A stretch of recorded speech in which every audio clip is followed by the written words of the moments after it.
What up? What up, Lewis? Let me know if y'all can hear me.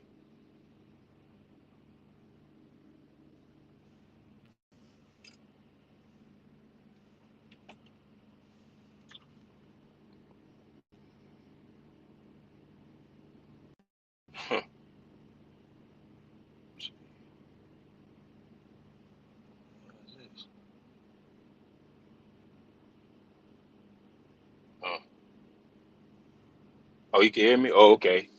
Trying to get these Bluetooth. You said I'm in the wrong seat. Yeah, on the passenger side, man. It's the only spot I got for this tablet that'll sit right. 'Cause I can't put it in the driver's seat.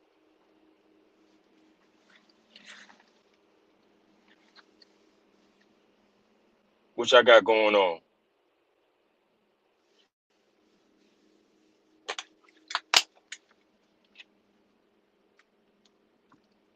We got to get some things clear, man.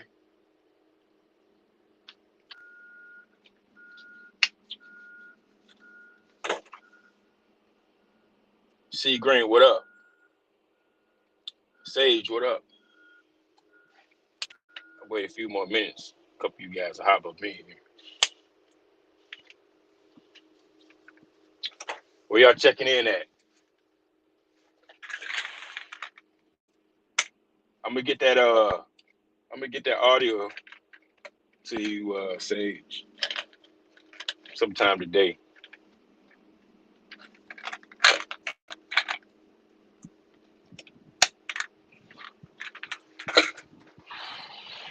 Bob, what up?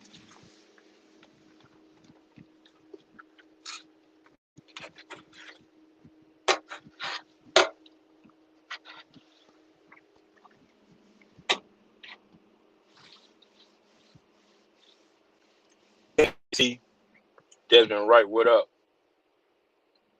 DCR, what up? Are you in Tampa? Okay. C Green, ATL. That's where you stay at, right? C Green, ATL.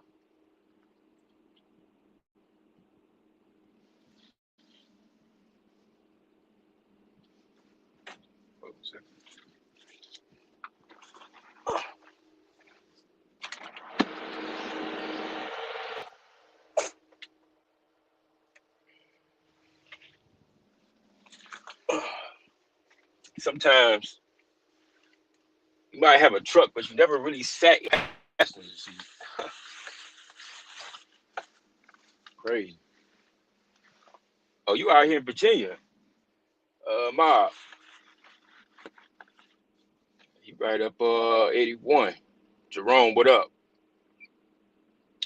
But yeah, man, if it don't make dollars, it don't make sense, man.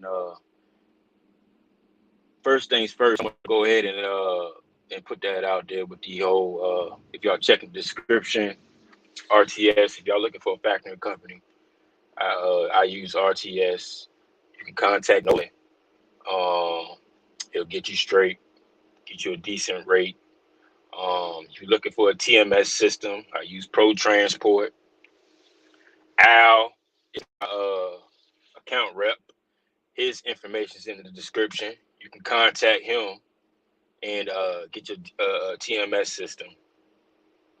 And like I said, well, he said that it got a website base, but I don't use it. I use the downloaded one. So um, it's very reasonable and keeps you organized, keep you out of trouble, help you elevate your business. The hell? Oh, this starting to load. Make sure you say, yeah, it's in the description. Um, you got to mention my name. Mention my name. You're gonna get a decent rate. Um, Also, I guess it's a referral as well. Let me go ahead and put this in here as well. Hold on a second. Dirty Broke kept on chewing me out, saying I need to put my Cash App in here. So I'm gonna go ahead and put my Cash App in here.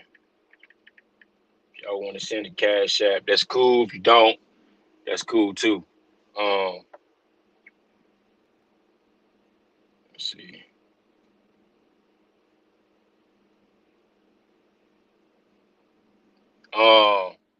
There you go, right there. Another thing, shout out to all the female truckers. That's my little sponsor for anyways for the TMS system in the factoring company. But shout out to the female truckers that been emailing me, trying to get information, trying to level up. I don't see a lot of them on my YouTube channel commenting. Some of them do, but most of them are like on the back end, on the background. So they'll hit me up through my email and ask their questions, and most of them are all right. So salute to the female truckers out here trying to get to the bag. Um, but anyway, let's get to the meat and potatoes. I don't want to be here too long.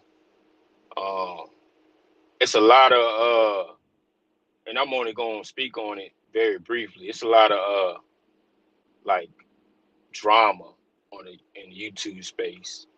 Um, I came on the YouTube to drop information, content, to help another trucker get to where they need to get to.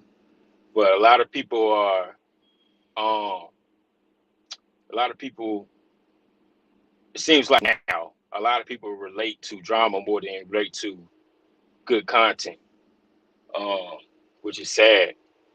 Uh, I know in the beginning, when I started my journey, there was drama and it was drama back then, but I wasn't, interested. I was more into how can I go from working for somebody to working for myself and being successful. Um, that was my goal in and out. Um, and the YouTube community is like very divided now, especially in the trucking space. Um, I mean, you just got it's like racism now. I mean, we doing this now. A lot of racism going on. A lot of people with their own race going at it with each other. I mean, it's messy. It's real messy, and now I see why you know Casanova did what he did and got off the YouTube. You know, um, it just ain't it ain't the same no more. Uh, and the whole fact about we got YouTube creators telling another man not to watch another man's channel. That's real weird. Like I don't understand that. Why would you tell another man? You don't even know the man. Most people don't even know each other on YouTube. Why would you tell another man not to watch another man's channel? Um, and this don't happen to me. This happens to, you know, Leak. I'm pretty sure H probably getting some of this stuff. Um, I know it happened to X a couple times. Uh, but you know, I don't understand the concept of that. Like I said, it's like it's two different. You got the group of people over here doing this. Then you got a group of people over here doing that, and then you got a group of people over here doing that. And you telling somebody not to watch somebody else's channel. Uh, I'm confused about that. We should let whoever wants to watch anybody's channel watch. But the real dummy is the person that listened to that person. You know what I'm saying? Everybody's grown. So we got folks listening to other people tell them not to watch other people's channel and they actually do it. So who's the real dummy? Um, but like I said, this ain't this ain't no drama and nothing like that. I'm just speaking my mind on it. Y'all already know I don't even do all that drama stuff. I might chime in on something, but my attention span on the drama is like less than 10 seconds. So I'll chime in on something, I'm out.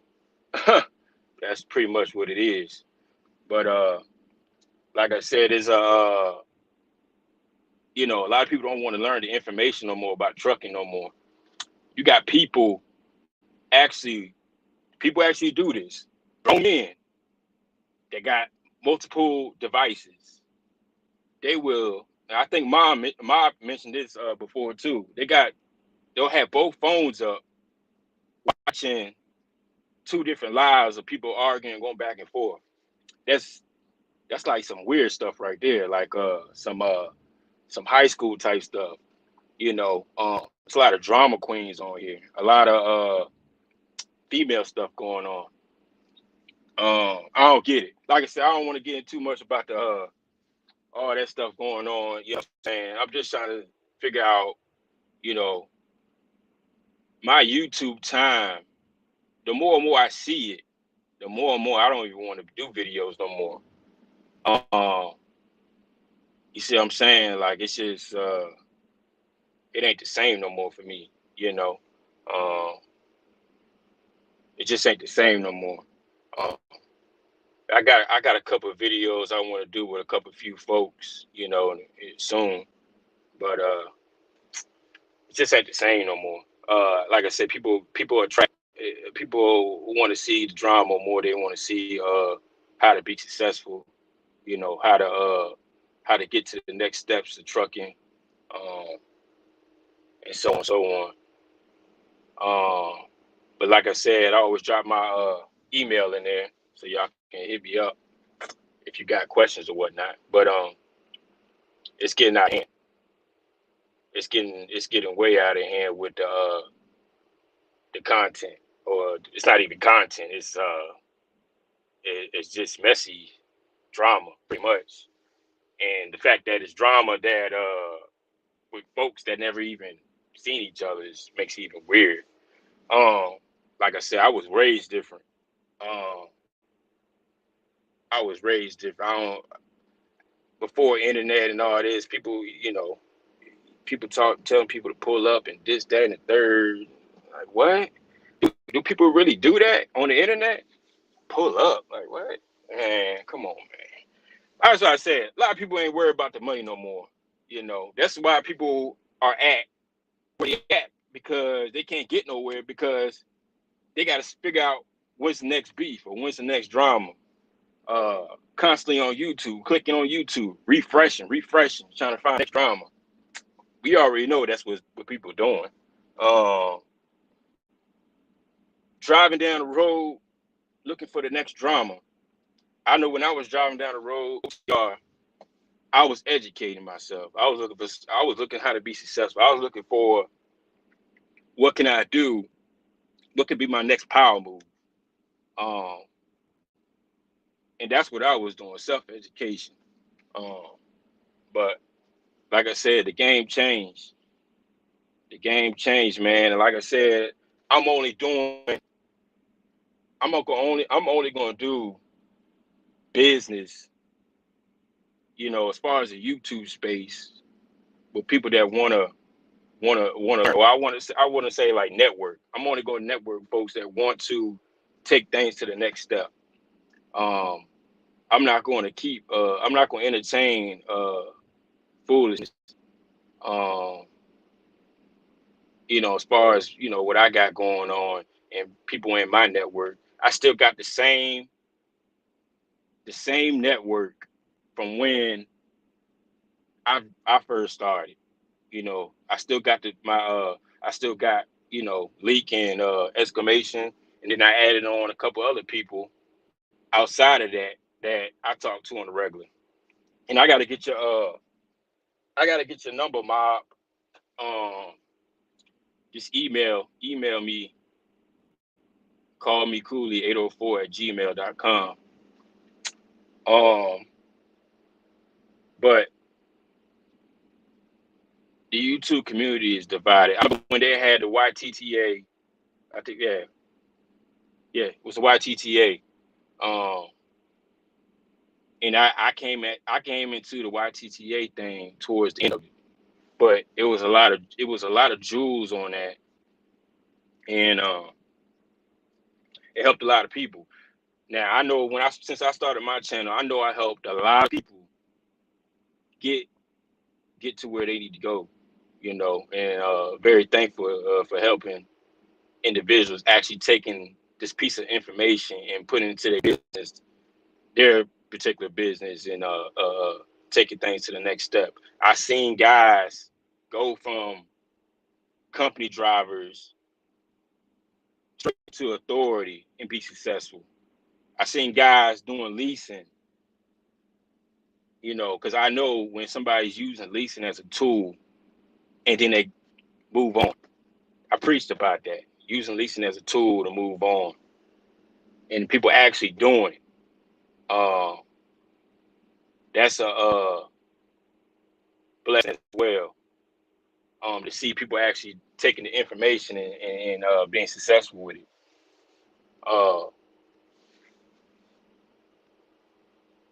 But oh, Eric got your number. Okay, I'll get it from Eric. But that's all I'm saying, man. The YouTube, and I could kind of see like what B Smooth was doing. He used to drop a lot of information. He kind of backed off of it a little bit. I backed off a little bit, just just with a lot I got going on. Dirty broke Ola.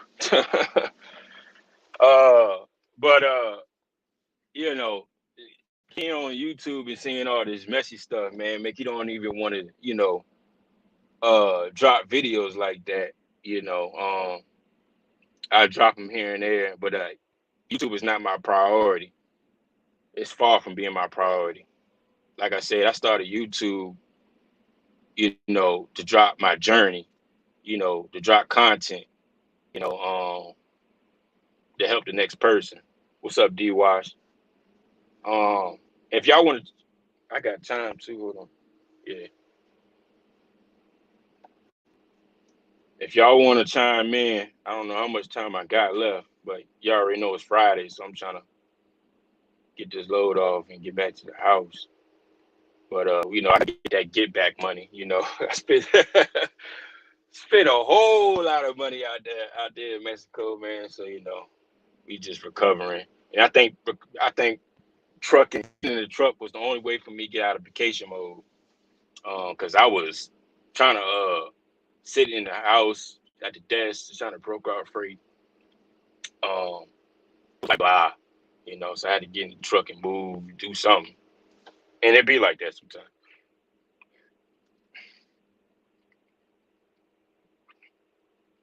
People are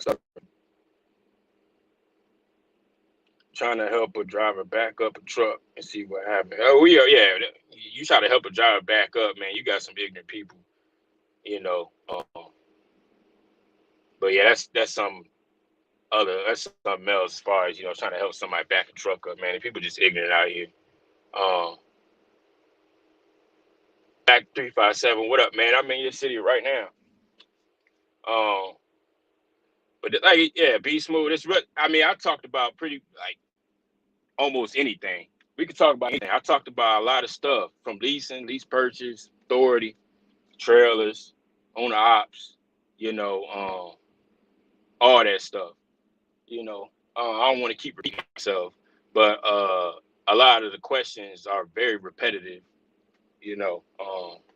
but I got a lot of patience. Like I said, I help more females than I help males. A lot of males have a lot of dudes or guys have a lot of pride. Their pride is jacked up. And if you got a pride issue, I feel that you're never going to get where you need to go because you're scared to ask questions, to another male. But there's like I said, there's females that hit me up. A lot of females hit me up that don't even be on YouTube. Just watch the channel and like I had one the other day that hit me up saying, thank you, I started my brokerage, got it going. and she's ready to rock and roll pretty much. And she pretty much is keeping you updated on what she got going on. I get that a lot. Yeah, hit me up, Matt. Yeah, a lot of people don't want to watch the videos. They'll like click on one of my old videos, and then they'll ask all these questions. Um, like for instance, like a Coca-Cola video. Um, they be like, "How much do you make at Coca-Cola now?" Right, you just clicked on the one bill and then scroll up. Like, come on, man. Um, Diamond Girl, what up? There go a female trucker doing the thing right there. They got a YouTube channel. Make sure y'all go subscribe to her. Females are more folks on getting into the bag, while dudes folks are watching chicks shake their butts and never hit or even me. Yeah, that's a facts. That's facts right there, man. It's a lot of clicking on, it's a lot of that going on. Put it like that. But like I said, I only want to know, with people that's trying to we don't have to do business, you know, per se. Because like I said, I have a carrier side, and I just throw that out there. I'm always hiring owner operators, especially if you got your own equipment, your own truck and your own trailer. But you don't have to come work for me or lease under me to do business. As a broker, a lot of you guys looking for brokers, a lot of you guys looking for freight, a lot of you guys looking for consistent lanes. I am a brokerage. It is a lane that you like, but you can't get it. That sometimes as a carrier, you can't go get direct freight. They work on brokers. And something like that, hit me up. I know S125 did it one time. There was a lane that he liked, and hit him up, but that was a funny shipper, so then I don't know, they had a phone problem or something. But like I said, I'm very good with talking on the phone and getting things done. So if there's a particular shipper or a particular lane you like, hit me up, let me know. Let me work out some stuff, give me the details of it, see what kind of trucks I got in that area. Because one thing I don't do is contact shippers, and it's just for you. You see what I'm saying? It doesn't work like that. I have to have multiple trucks in that area, or multiple carriers in that area. Um,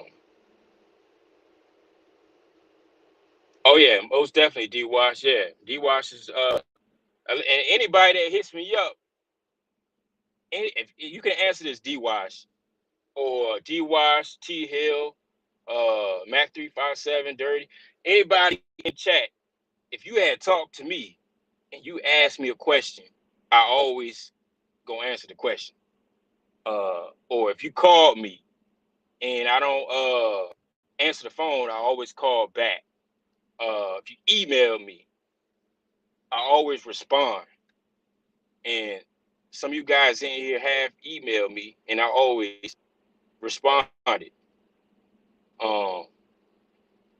I got introduced to YouTube trucking through Sinister, then I eventually saw TV. But HT Listen, a lot of y'all who stopped by Josh Live really dropped info. Yeah, I appreciate it, Real Hustle.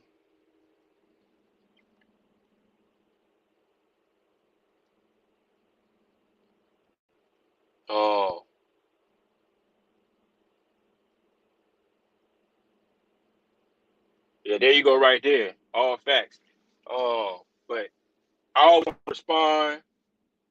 If it might not be right away, but I always respond to my emails, texts, phone calls. If I don't respond back, if I don't initiate back right away, I get back to it. But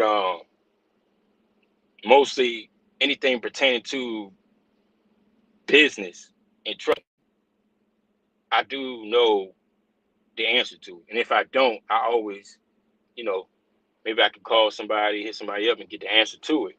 But I've been doing this for a while. So not to say I'm a trucking guru or nothing like that. I'm just saying I'm very educated on what I do. Put it like that. Oh yeah, no problem. D Wash. Guilty. What up, man? A lot of truckers that don't like helping one. You know that.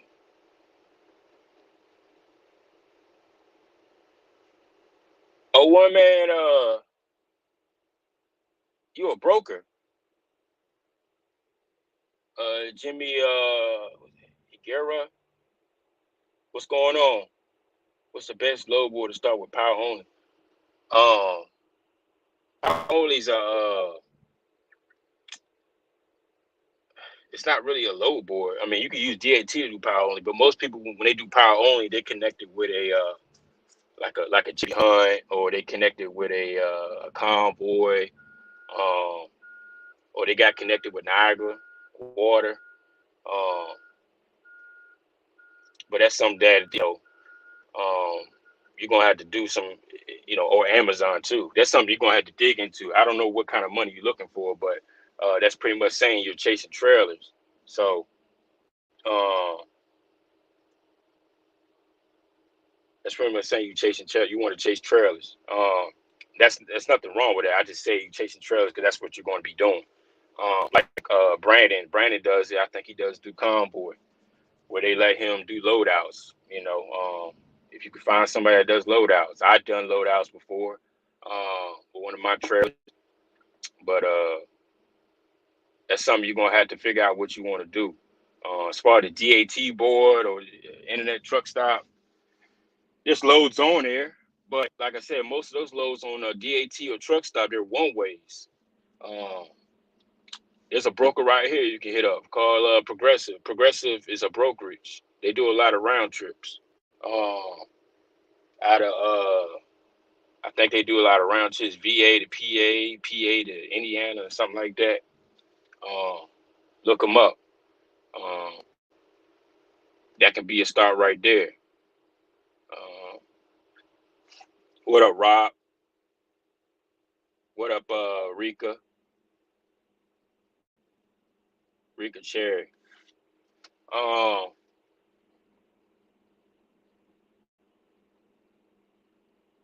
But yeah, to answer your question, as far as power only. I never did power only, but I know how power only moves.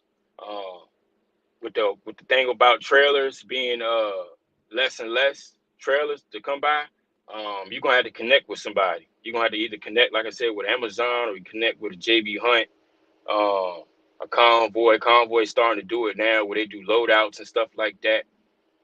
Where you get the trailer for 7 days and you got to return it back. A couple other people do it too. I think Snyder does it. I seen him doing it, and those are the big dogs with power only. But that's the best thing you could do right now as far as power only. Semi tractor trailer. What up? Hurricane Logistics case. I can make the connection.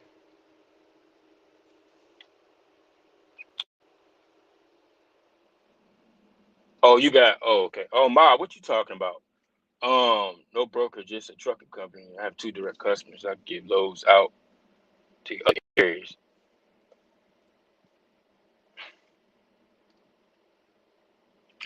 One man.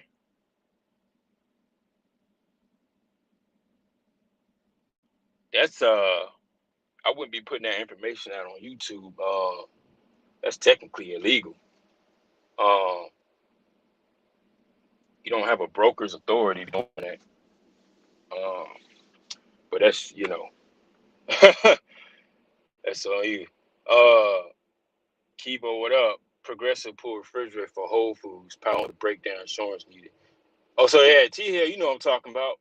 Because they was doing they got a contract with a Super Value.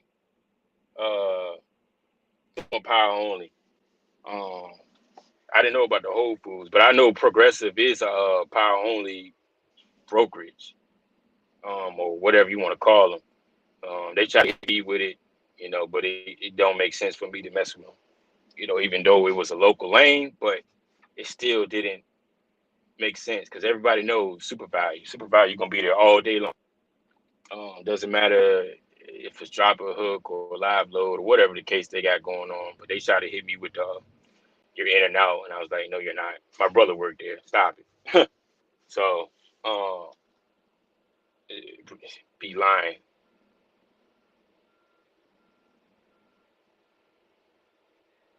One man is super outlaw. I heard about him. One always been in the rules. Yeah, I'm pretty sure. What's long time no see? Yeah, I was live when I went live Monday or something like that. When I came back. But we got another trip coming, man. So like, that's what I'm about to be on. I'm about to be on these trips. I got I'm heading out to Florida July 4th weekend. And then I got another trip coming up in August. So yeah, we're making moves. Tap in, man. We still got some time. Hit the link. Dirty and T Hill. Hit the link.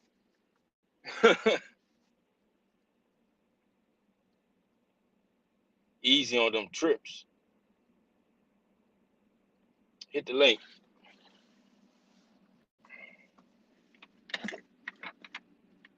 One thing about these trips, don't be out here trying to get sick.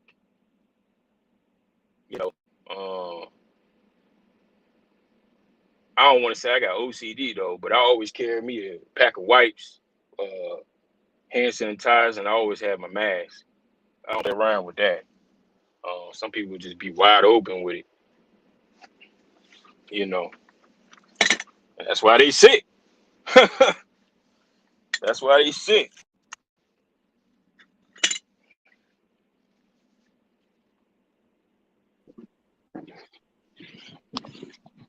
T Hill, what up?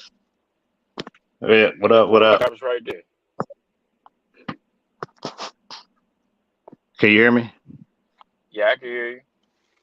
All right. I used to pull for Progressive Freight. They have a lane coming out of Virginia, coming to Dayton, Ohio. And you grab the trailer from Dayton and you take it on up to Chicago and you deliver to the Whole Food stores up there. So you're gonna probably have 2 to 3 stores on the trailer, a reefer trailer. And once you get those stores delivered, then you turn it off. If the reefer fuel need to be filled up, you fill it up and then you take it back. And they have company drivers that bring them over the mountains. So I mean, it was. Yeah. They started coming up over the months. I know when they first came out with it, but they couldn't. It doesn't make sense for me to, go from having trailers to doing power only. You see what I'm saying? That's like me having multiple trailers and going doing Amazon. I'm losing money. So he could match. They most of the time power only can't match what I'm, match or even get close to what I'm doing. So, right. But they got it though. They got the power only moves. I think the reason why I got in there and was doing it is they had a strike. It was a strike going on at the Super Value. I don't know I know some of you guys out there, y'all drive the different Super Values, but they were striking at the stores at that Super Value distribution plant. And I didn't know it at the time that they were striking. And when I got there, I was up in Fort Wayne, Indiana. And I got there to pick up the trailer. Man, I turned the corner and I seen all these people and I was like, what the hell's going on? And they said that they were on strike. And so. Oh, sorry. This going on now? No, this was back a year ago. We're talking about that lane that he's talking about. Oh. And I wasn't crossing the picket lines, and I'm not finna risk my equipment and these people trying to tear up your stuff. So I called them back, and it's like 3 o'clock in the morning. So obviously nobody's answering the phone at these brokerages at this time. So I just decided I wasn't going to, I wasn't going to do it. So I turned around and left. And I don't blame you. they called me the next day and asked me, "Did you get that load?" Blah blah blah. I said, "Nah." They said, "Well, they were so desperate. They was gonna have a driver, not a driver, but a supervisor that worked there, pick the trailer up and bring it out through this massive crowd of people and bring it to where I was so I can go deliver to the stores." I was like, "Nah, we out of here. I ain't got time for that." But it might be a good move for somebody, got a trailer. Like I said, I get the texts and emails. Hey, you got a trailer I can rent. Hey, you got a trailer I can rent. Nah, I ain't got nothing for you, man. I'm sorry, but a lot of you guys, I'm not a trailer dealership. right. Hey, I ain't got it, Cooley. man. Huh? Hey, check your phone, man. I want to make sure I did that shit right.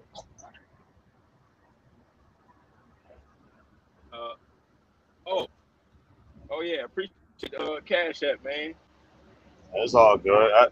I might be involved with the drama every now and again, but I always support when people talk about that money, man. You know what I'm saying? Keep doing your thing, bro. Yeah, most definitely. I got your number right here. It's that 8. Yeah, I got it. Yeah, just hit me up, man.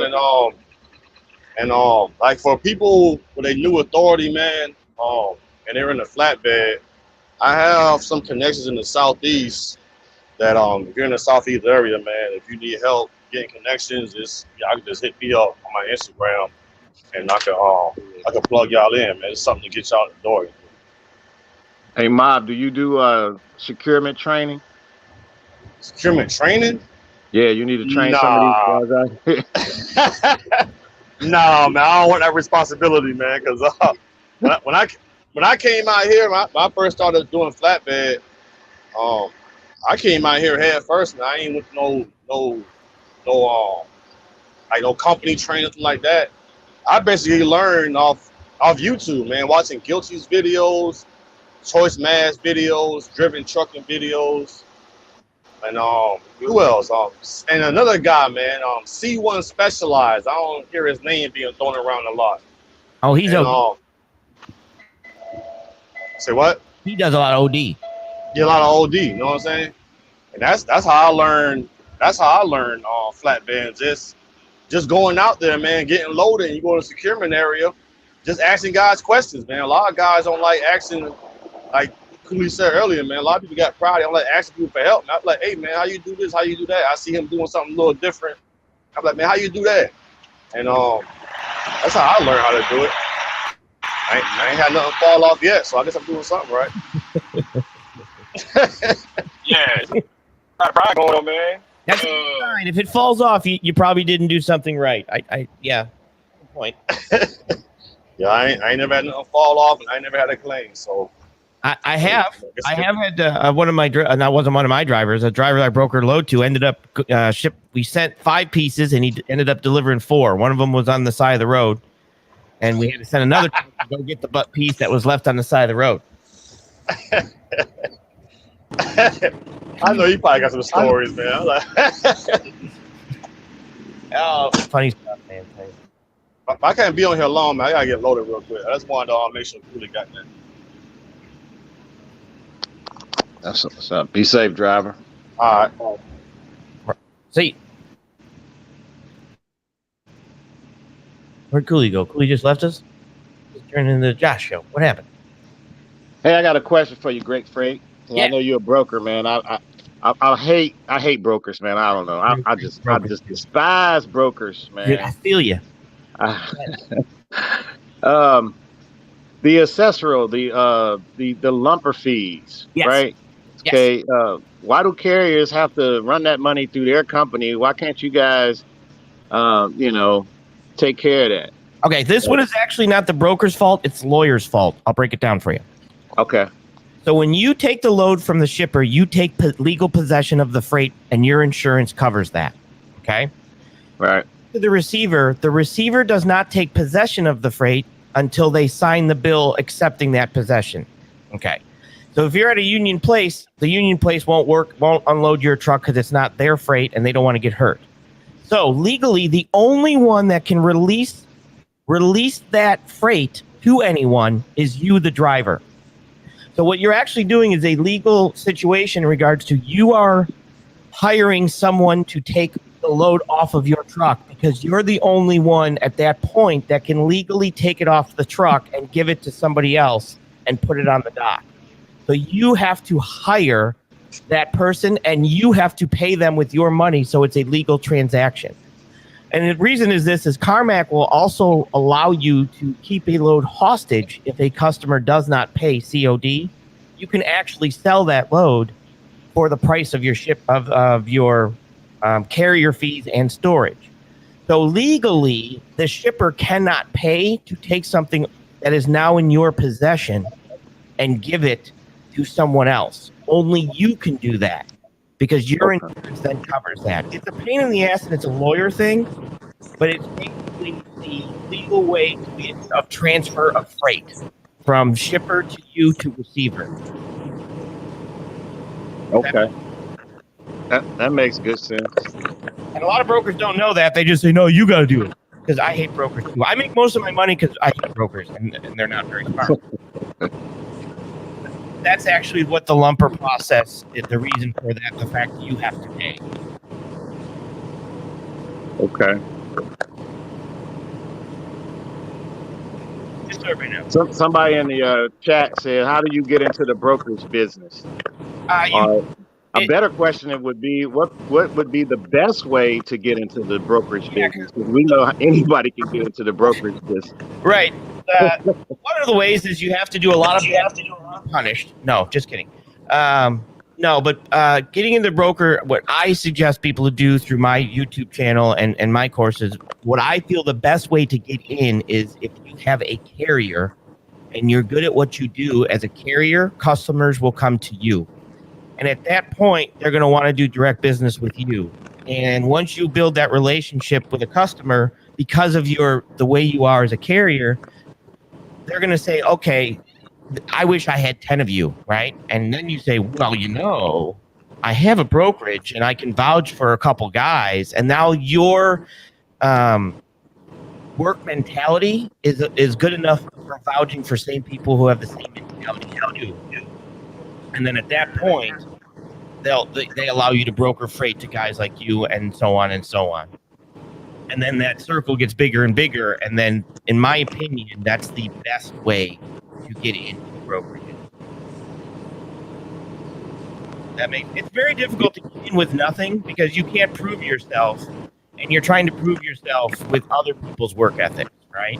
Right. So, my opinion as a broker, to just be a broker first. I don't normally suggest that. I normally suggest I'm not going to say it's impossible, but it's definitely, in my opinion, harder because now you have to prove that the person that you're hiring that you may or may not know is going to be good at what he does. And what if he's not? So, my opinion is either get set up with a carrier and be their sales force, or have your own carrier and allow your driver or your, you yourself to be the person to get in the door to prove yourself to a customer. That makes sense. Yeah, it makes sense. But the person in the chat is saying, so basically just feather under somebody.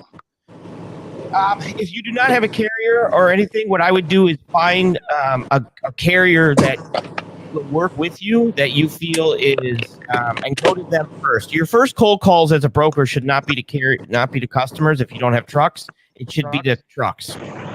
So you're going to want to go out and say, okay, if I, find a trucking company that's willing to work with you and say, can I be your sales force? And can I be able, try to find direct customers for you so that you can sell them? Hey, there he is. You pulled a Josh on us. Oh, there he went. Right. Maybe I could break it down to him because so it makes sense. If you're a broker and you start calling customers, as soon as you get a customer, now what are you going to do? What are you going to do? You're just going to go to the DAT load board and start posting loads across the load board. If you do that, you're not going to make any money because everybody on the load board knows that they should be getting a lot of money because that freight on that load board is freight that the price goes up and down. So depending on what time you come in there with them loads, say you have $1,000 load that you're getting from your customer. Well, me as a carrier, I'm not going to take that load for $1,000. No way, shape, fashion, or form, because I know that that load, to me, it may be, to you, but to me, that load is a $1,200 or $1,300 load. Correct. And you don't have that in it to give that load to me because you only got $1,000 in it. Correct. So what you're going to do is you're going to probably go back to your customer and say, hey, I got this load. I got a truck at this point, and they want to get it for $1,300. Well, you can't give it to them. They can't take it for $1,300 because you're giving it to me for $1,300. So what you're gonna do? Put $50 on it. So you're not gonna really make any money doing that. Correct. And that's you've been listening to my show. Anyways, that's the big portion of that is they have to realize what the contract rate market and what a spot market rate are. And the spot market is always higher because it's fallen off the contracted rate. So the problem is that now you're going to a customer has a problem, right? You need to solve their problem. Mm-hmm. The customer comes to you to solve their problem. So the customer doesn't have a truck. He goes to you. You don't have a truck. So now you're just an extension of their problem. You're not not solving their problem. Now, they hope you can find a truck, but within that extension of a problem, if you have no access to guaranteed trucks, right, you're just going out in the same spot market that they technically could go out on. So if you were to be a broker, you go to a carrier and say, look, I'm looking to find a customer in your area, or I have a customer I want to get into in your area.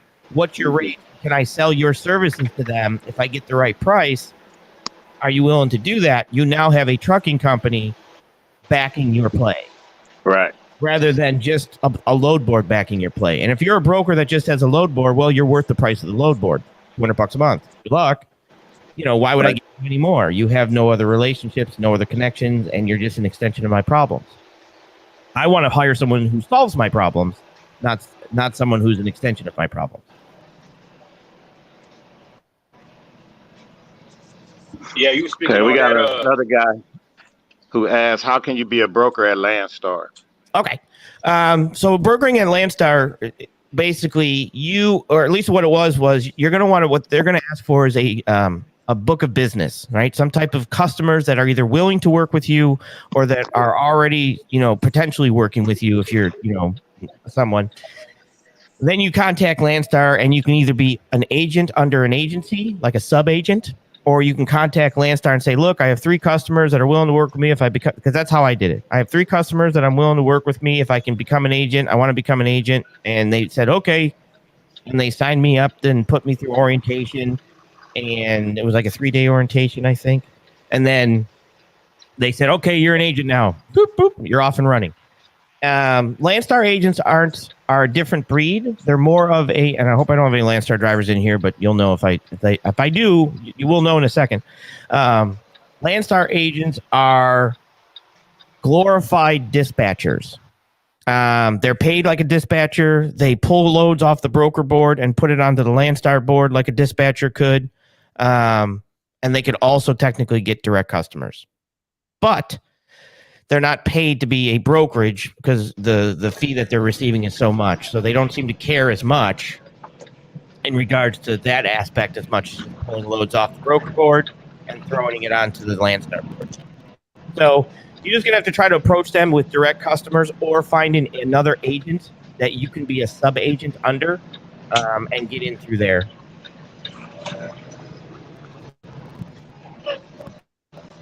If that makes sense. Yeah, that makes sense. And I come from me and my wife were $1 million agent with Landstar, I don't know, 12 years ago. And the system, it's funny because I deal with a Landstar agent now and their system hasn't changed in 12 years. So it's an approach you can't take. Just realize that all Landstar agents, it's like a pack of wolves. There's no protection of your customers. You can all compete against each other. And that's one of the main reasons I left Landstar is somebody tried coming into my customers and I just said, I'll see you later. And I took my customers with me and moved on. Cool. Is that $1 million award, is that just for the year, or is that throughout your time that you were there? No, that's a year. You base your book on a year. So if you're $1 million agent, that means you move $1 million worth of you move it. You don't make it. You move $1 million worth of freight a year. And then Landstar agents make 7, or at least they did. I think they still do. They make 7% of 98% of the line haul. Right. So, calculations, you make $1 million, you probably get 60,000. How many loads was that moving that, probably like 200, 300 loads? Yeah, it's probably more that in the 200 to 500, area, things like that. Cause loads can go for $1,000 or loads can go for $2,000. Now I ended up doing more oversized. So when I move oversized, I move less freight and make more money. But before that I was van and regular flatbed and stuff like that. All right. And this is the T Hill. This interview is by T Hill on the Call Me Cooley show. That's pretty good. Yeah. Also, I had got a Great Freight Sage sticker in the mail, so I appreciate that. I wanted to tell you.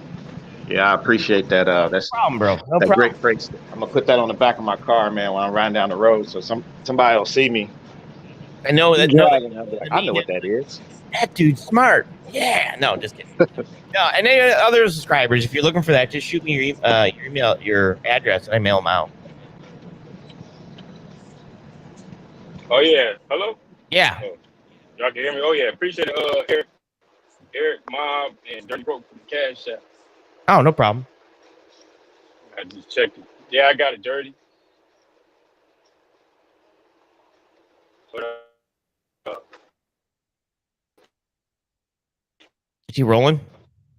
Yeah, I think he might be. He might have got loaded. like you were saying, earlier, man. You saying, huh?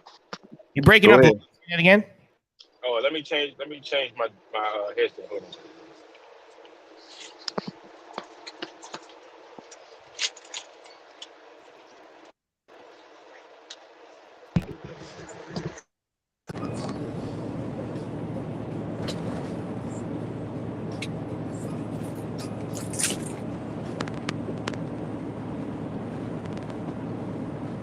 You there? Yeah, he's changing his headset up. Oh.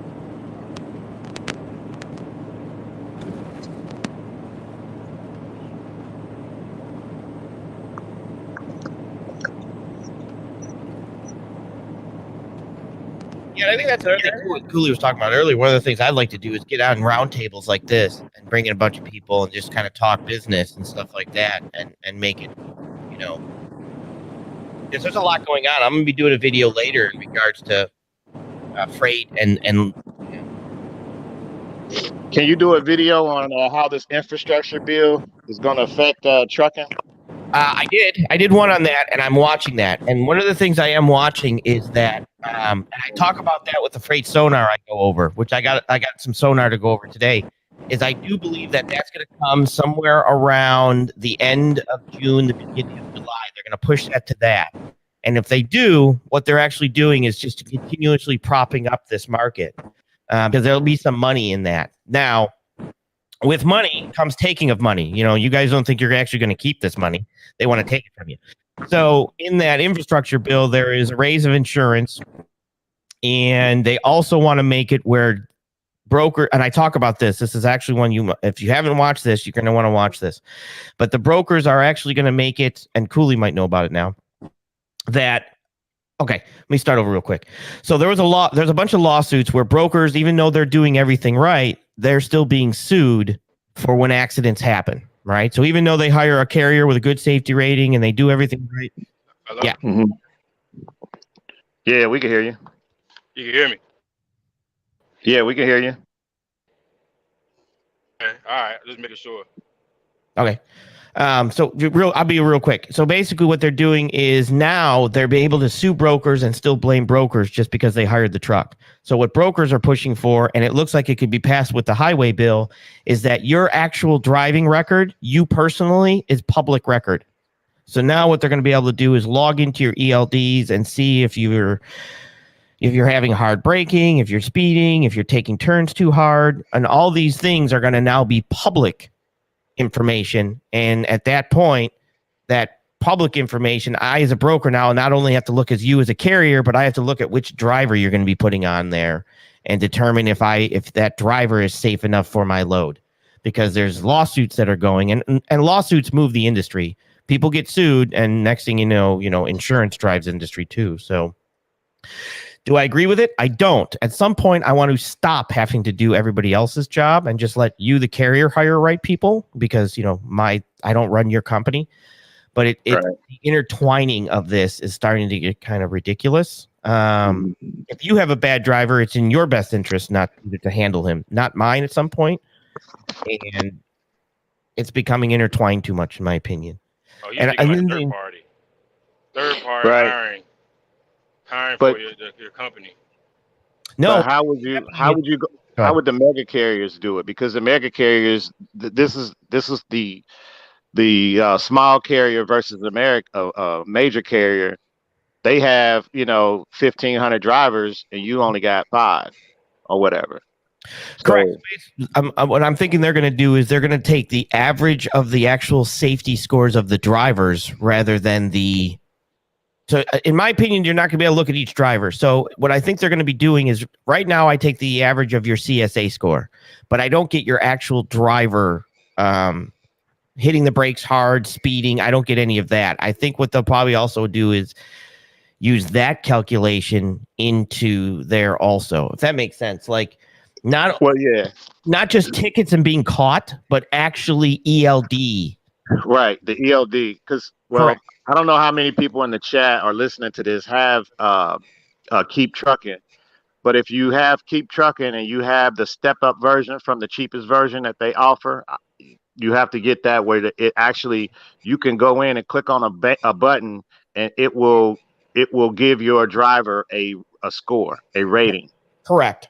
Okay, and so when you go in there and you click on the driver, you can click on how this driver's driving, and it'll show that this driver was doing 65 and a 55. It'll show that this driver took hard turns, hard braking, and all that data is in your ELD. So just food for thought that if you ever wreck your truck, the government or the police or whoever's doing investigation can send out a legal document and get all that information out of your ELD that's in there, so they can reconstruct the accident. So it's like I forget what they call them, but it's a legal document that the government can get. Like subpoena. Yeah, like a subpoena. Yeah, they can subpoena all the data out your truck to figure out how this accident was caused. And if you have Keep Trucking, I don't know about other, but I'm pretty sure it should be the same, because they're trying to make a mandate across all ELDs to even have an approved ELD in trucking. It has to conform to all these different standards to be able to get that information back. Right. So what they're trying to do is make it where they don't need a subpoena. They want to make it public, meaning they can just give it to me. You know what I'm saying? Oh, Lord, here he is, top rope. What's up? That's what they're basically trying to do, is get rid of the subpoena aspect, get rid of the legal aspect of trying to get that information, and just say, give it to me. I have the right to see it. Hold on, who's AT? Yeah. Oh. I don't know. You brought him in. My bad. Sorry. Oh, no, I thought that was Leak. No, Leak is top rope. How do you not? I was coming in as somebody else, but I was using my other phone. I finally got it fixed. Oh, that was you. That was both of you. Okay. I was called. My name was called That Guy, but I kind of screwed up. I know he ain't gonna let me in because he don't see nothing. Oh yeah, I thought it was a troll or something, man. I was like, here we go. I said I messed up. I can't fix it. Let me get out of here and go back to the other phone. I was trying to. But yeah, so, I heard y'all talking about that. Whole thing with the, ELD thing. Yeah. And what it is, I've been seeing it, since I got started. They trying it now anyway. What they call it, Project 44 or something like that. Correct. And they keep shooting it out there, man, because they be asking who's your provider and all that. So, and And one guy he's gone now. Not because nothing crazy, but just medical. And I look at the ELD, it's like dog, you can't be doing this. You know, Right. Because it sends you alerts too, doesn't it? Does it send you? Yeah, you can set it up that way. Yeah, and he was with me for Landstar, and he came in. I put the ELD in the truck, and I don't know why he brought it up to me, but he was just like, "Are you gonna turn my truck down?" I'm like, "I never turned it down at Landstar because you know how Landstar is. You can't really tap into the ELD without some kind of special permissions and all. You know how Landstar gets, Right. so you can get to see all that crazy stuff, right? So you're driving under me, and I'm getting these alerts like hitting 40-mile-an-hour curves at 60, and you're doing 77, and yeah. You can't be doing this. Allegedly.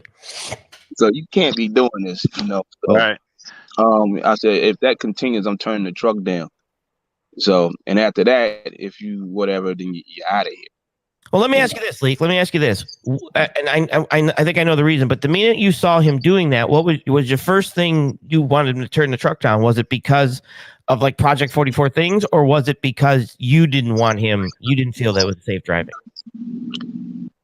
I just didn't want to catch no smoke from DOT or anybody.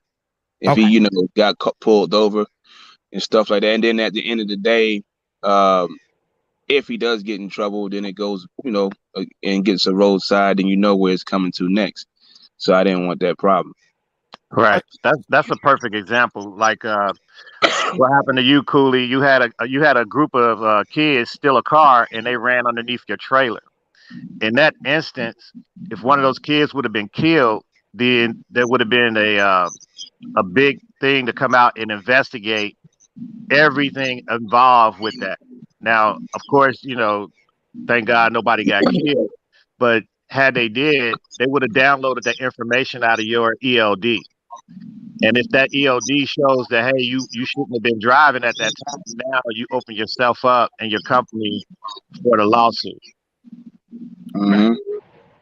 Right. So Real Hustle put in, he signed up for Coyote, and they asked about Project 44, and he said he don't even know what that is.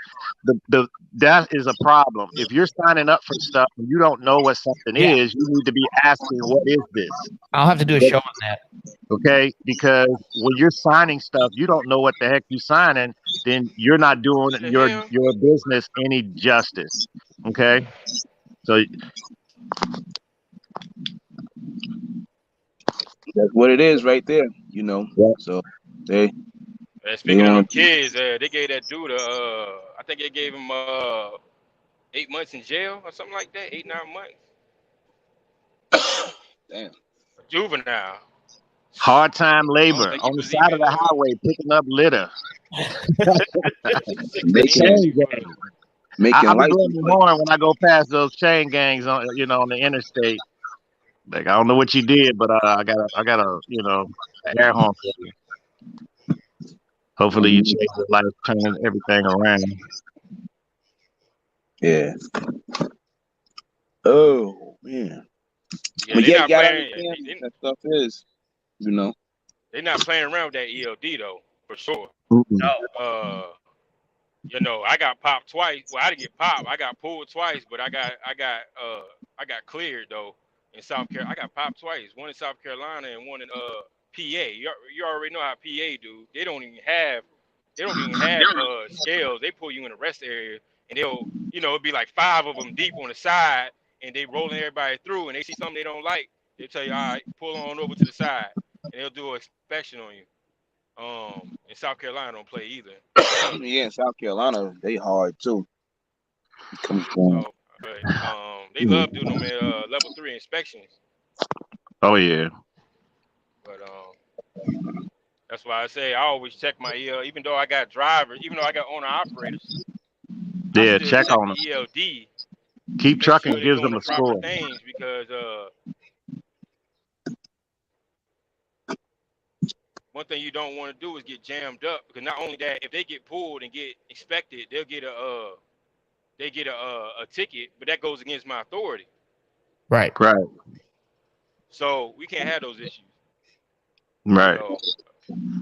can't Billy have Ray that. said, Lucky "What's enough, the best my way to drivers avoid they don't run no more than 200. Go ahead. I said he put in, what's the best way to avoid an ELD legally? Get a truck that's 99 years, 1999 or older, and they got to run paper logs. But when you do that, you'll have carriers that won't bring you on because that's extra work. Somebody's got to review your logs in the office. Correct. So nobody's going to be, those is going to be obsolete. You can start your own carrier, your one truck operation with a 1999. But you leasing on to people, they don't want you to have that ELD. It's too much work. And if you allowing somebody to take 10 or 20%, that's the work is getting will be too much. Nobody's going to do that. With Spectrum's mobile savings. Yeah. I think that's it's tough too, because even down the road, eventually they're going to say you don't have an ELD, we can't use you at all, even on brokers and customers at some point. I see that coming too. Right. Not an advocate for it, just saying. Yeah, Right. we already know what's coming. Cali starts it off first, and then here comes New Jersey. That's how it goes. Cali first. They spark off all this stuff, and then here comes New Jersey and PA following up, and then everybody follows. Right. I mean, Cali starts everything. So if anything wants to get pushed, be on the lookout at West Coast. They're gonna be the first one to get handed. Is there any bills in discussion that would eliminate? Is there any bills? It's not saying we're going to eliminate. But I do see some stuff that's going to be coming up, and I'll talk about this in regards to carbon footprint crap. So obviously, if you have a carbon footprint, it's not that they're eliminating. They're saying you can't have that pre-truck. They're just going to say your truck puts out too much emissions. You have to have it. And so it's not like it's that carbon footprint stuff that's coming through, like the Green New Deal. And I'm checking the highway bill. Well, the highway bills there's stuff in there now that they haven't changed, but if they change something, I don't know, because if anything can change last hour of the day with these bills. But as of now, nothing that I see in the highway bill, but the infrastructure bill, I do think has stuff in it. I believe that's going to be passed in September, but I believe the highway bill, they're going to push for it in June, July, if I'm right.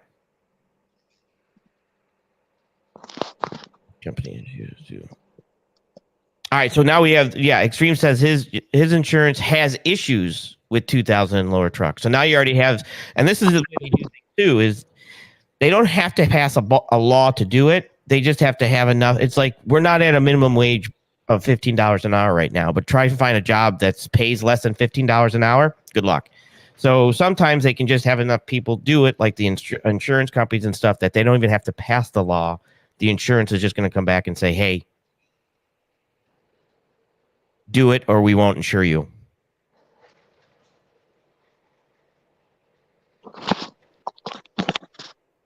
Oh, you say they're doing it in GA right now? Oh.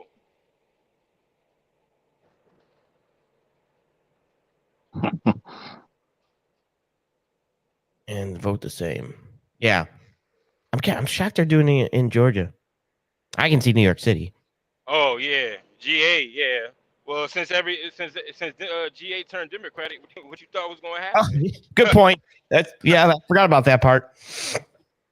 What you thought was going to happen? That's the first time I've seen GA being Democrat in a long time.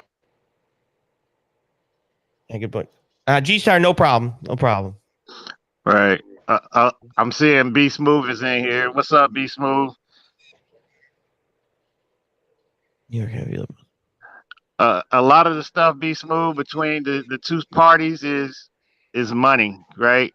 And us as regular common folks, you either have to put money toward, whatever you believe in and whatever you want to have change. You got to lobby for the change you want. So when you see all this change that's going on and you're not lobbying, you're not putting money towards it, you're just talking about it. So you got to put money towards it to actually see the change come.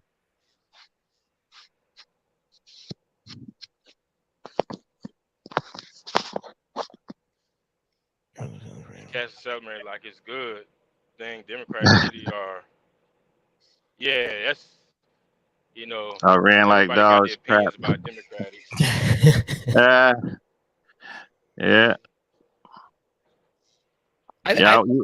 go ahead. Go ahead. I just think that there's a lot of knee-jerk reactions, and the knee-jerk reactions are happening, quite quickly now, just because the fact that it they got to get stuff done before any type of new elections come in, if they're, you can still call them elections. So I just think there's a lot of knee-jerk reactions right now, and I don't know. Be careful what you ask for in some of these things, and these knee-jerk reactions are going to cause a lot of ripples and a lot of waves down the line, and I don't think they're either thinking it through, or I mean, eventually what happens? Eventually you'll be like, I'm not dealing with this trucking anymore. I'm out. You know what I mean? I remember people did that during the ELDs, and then of course new people come in, but eventually how much can you take? How much crap can you actually take before you're like, I'll find something else to do?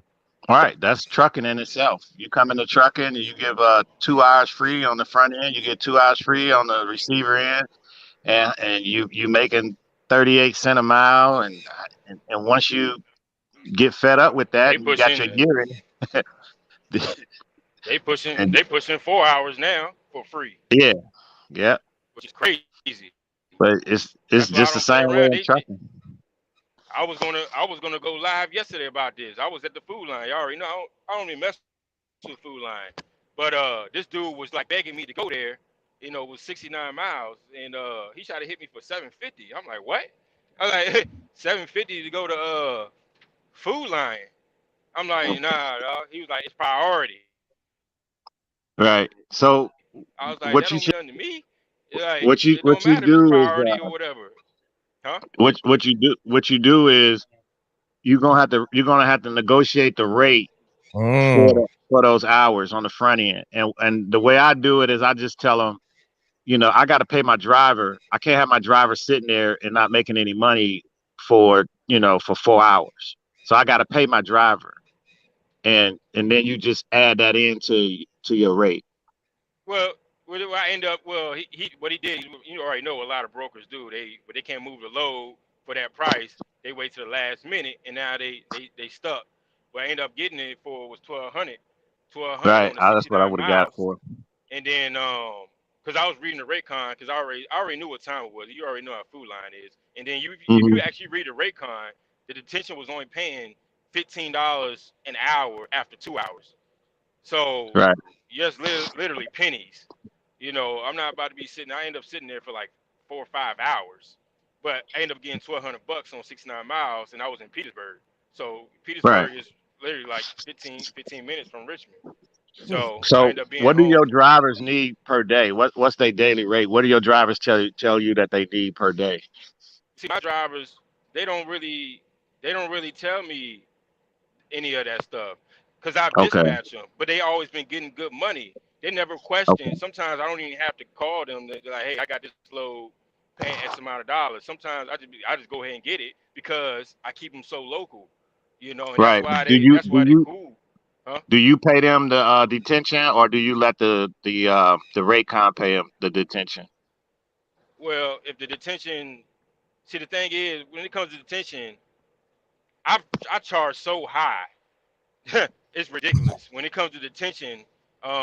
This time sometimes where I didn't get a good rate on it. I'm not gonna say all the time I score on it, but sometimes where detention is required. But I try to avoid places that you're gonna get stuck. I've been pretty Mm. much if you stay in the region, you already been in Kroger's. You might sit for a while. So if you already know you're gonna sit for a while, you got to charge high. People keep you can say all you want, 60 miles, 70 miles. People actually really doing it for $500. But me, I'm not doing it for I don't care. I'm not even cranking the truck for $500. Uh, so we gotta shoot for $1,000. I try to shoot for $1,000, $1,200. Whatever the case, where I feel that is reasonable. Especially a place like we all know how Food Line does. We all know how McLean does. And then a lot of things factor in as far as lumpers and stuff. You know, some lumpers, some people don't even are not 24 hours. So, and now what they're doing now is they're doing it digital. So if you don't got a code, you're gonna be hit. You know, so there's no, some places don't even do cash. Some people don't do credit cards. They want the code. So if the what you call it, if the broker is not 24 hours, what you gonna do? You're gonna have to Right. sit until they get open. You know, so this is why I talk about you have to always shoot high, because we're in a high market right now. This might be the new normal. But what happens when stuff start going up and this normal is low? You see what I'm saying? Right. You know, so we might be averaging $3, 3.5 a mile. Okay, that's cool right now. But what happens when that's not enough? You know, people are so content with the $3 and 3.5, but stuff is still going up. Gas is going up. This regular gas is more than diesel now in some places. That's crazy. Yeah, and let me jump in here real quick. As a broker, I pay when I don't make you wait, right? I just pay it. I add it to the rate con. Now, I want to give, and Mob will probably completely understand this, but somewhere on my community page, I actually posted what a crane gets. Like, so if you're a flatbed and you miss a crane appointment or a step deck or something, and you miss a crane, you have to pay the back charges for the crane. And I just want, and that's a truck and a crew, right? So the crane itself for a 60-ton crane was $125 just for the crane an hour. Just for the crane. So even if it's just sitting there doing nothing, you're paying $125 just for the crane. On top of that, the operator is $30 an hour on top of the 125 plus $65 for the riggers. I don't know why that's more, but so you've got one crane is getting, and so when I'm paying trucks, and for my trucks it varies, but just so everybody knows, there's a lot of times for my trucks, I do over dimensional and they're double drops, they're RGNs and stuff like that. I'm billing $100. I tell my customer I give 3 hours and I'm $150 an hour for the truck to sit and wait. And I'm up front telling them, do not, be aware. Are you ready? I don't want to charge you this. Please be ready. And so now on the average side on the van, I do see customers wanting to pay $75. The standard's about $75 an hour. Do I agree with that? No. If they're paying $15 an hour, well, who's paying for the truck to sit? You might be paying minimum wage for the driver, but there's a truck sitting there. You know what I'm saying? So I have a hard time when brokers want to pay just for the driver to sit. No, you're tying up my truck also. So who's paying for the truck? So for brokers, when they pay this stuff, $15 an hour as detention is not even fine. You might want to, I'll stick around, but you're not going to get my truck. Now I got to bill you for the truck. And I just think that drivers need to realize that there's not only just a fee for you sitting anymore. You have to also say, hey, $15 an hour for me to do nothing. Who's paying for the truck to do nothing? Because somebody is paying for this truck to sit here. And $15 ain't it. So A lot of go ahead.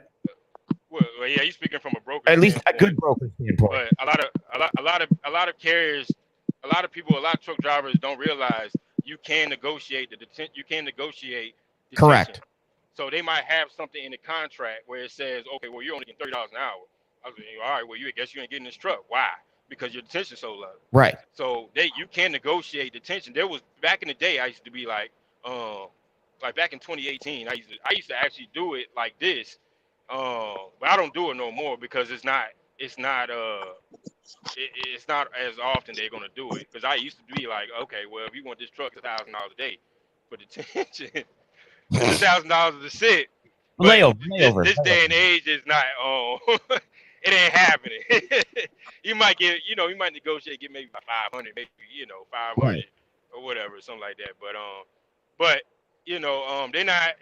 You can negotiate the detention. People, you don't have to agree with the $15 an hour after 2 hours or 3 hours or 4 hours. The $30, 35 TQL be promoting. Okay, well, it's $35 an hour after 3 hours. Okay, no, you're going to Food Line or you're going to be there for almost. You might as well say you're going to be there for 8 hours, maybe 10. So, $30 an hour for 10 hours. I mean, it's $300. but was it $300 worth it? Right. You know, I was like, you know, I think time is everything for me. You know, time like me sitting there for 10 hours for $300, depending on what you got originally for the rate. You know, because some people, like I said, some people don't know how to negotiate. You know, you might have went, 150 miles and got $700.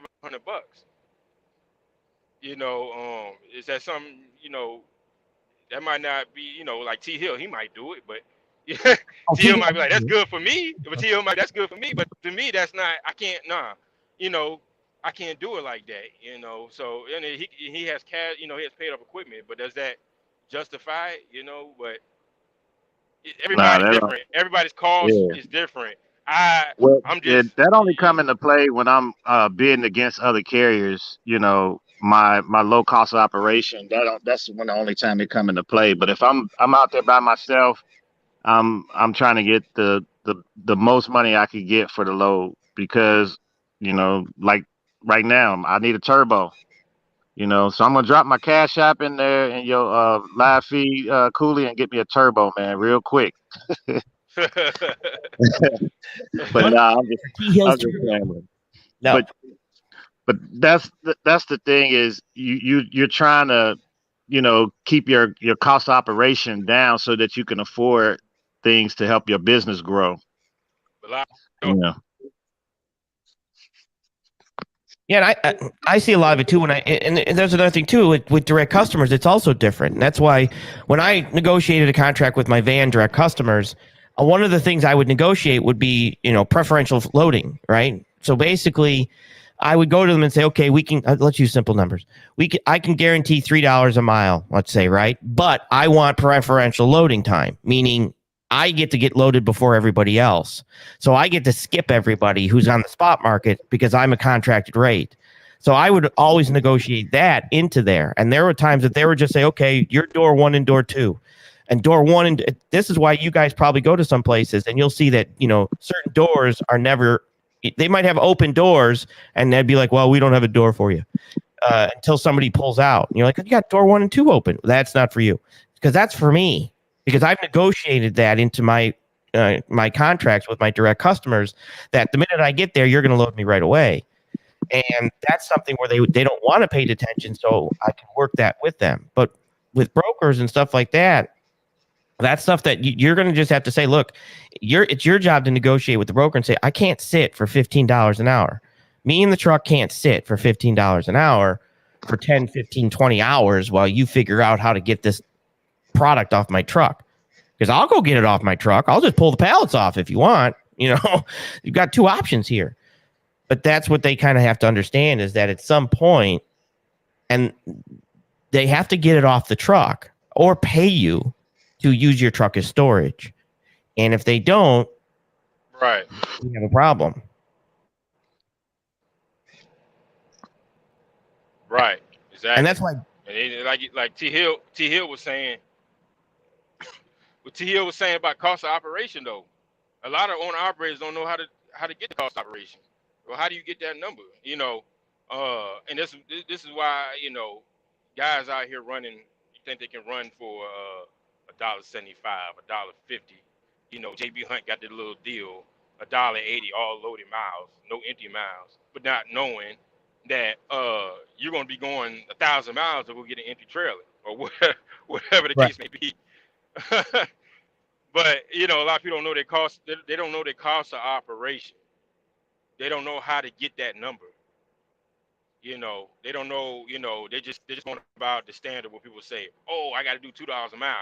That's what everybody says, $2 a mile.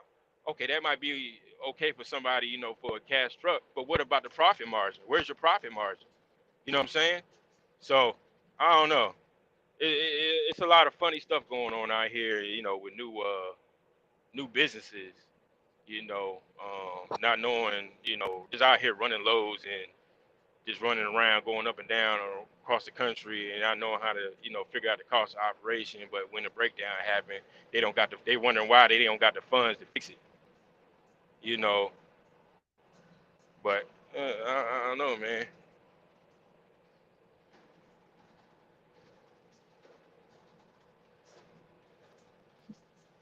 Y'all there? It was a bunch of people who had some comments in here.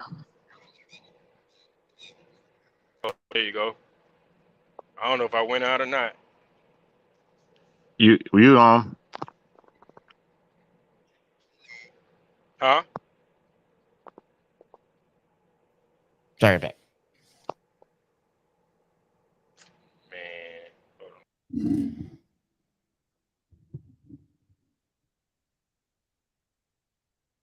T, you still there? Yeah, I'm here.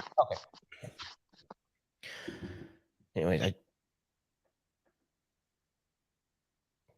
I'm looking for some comments that were made. I was trying to scroll out. Here's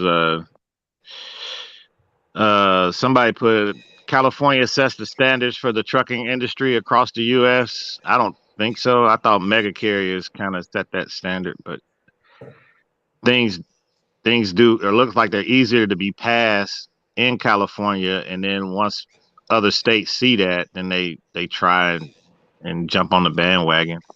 yeah, I think we also understand determined between standards and law. Citing standards of something is not a law yet, right? Right. So you're right. I think the mega carriers try to set the standards and then or try to get the laws passed to set the standards either way. And that's how they push things. Now, of course, those standards are always in their favor, just like during, I think it was before World War II, whatever, there was a tire company that could produce tires that were a lot cheaper than everybody else. Well, they told them to stop producing tires so cheap. And I think they were out of New Jersey. And then the big tire companies came in and said, we're going to change the regulations so that you can't produce tires so cheap. And they actually got laws passed to make it where it was harder for that other company who could produce the tires cheap. So no longer they made a bunch of regulations and things and stuff like that so that they were basically forced out of the industry. So that's what they look to do, is eventually force out the competition through laws and lobbying, which I'm trying to figure out lobbying, the difference between a lobbyist and somebody who bribes someone, but I can't figure it out. So, Right. Okay, I'm good. yes. Yeah, we can hear you. Oh, okay. No. It's Friday, man. Trying to get this load off, man. Get back to the house. Back to the house. Probably definitely go live again. I don't know if y'all heard me earlier. I might have cut off or something.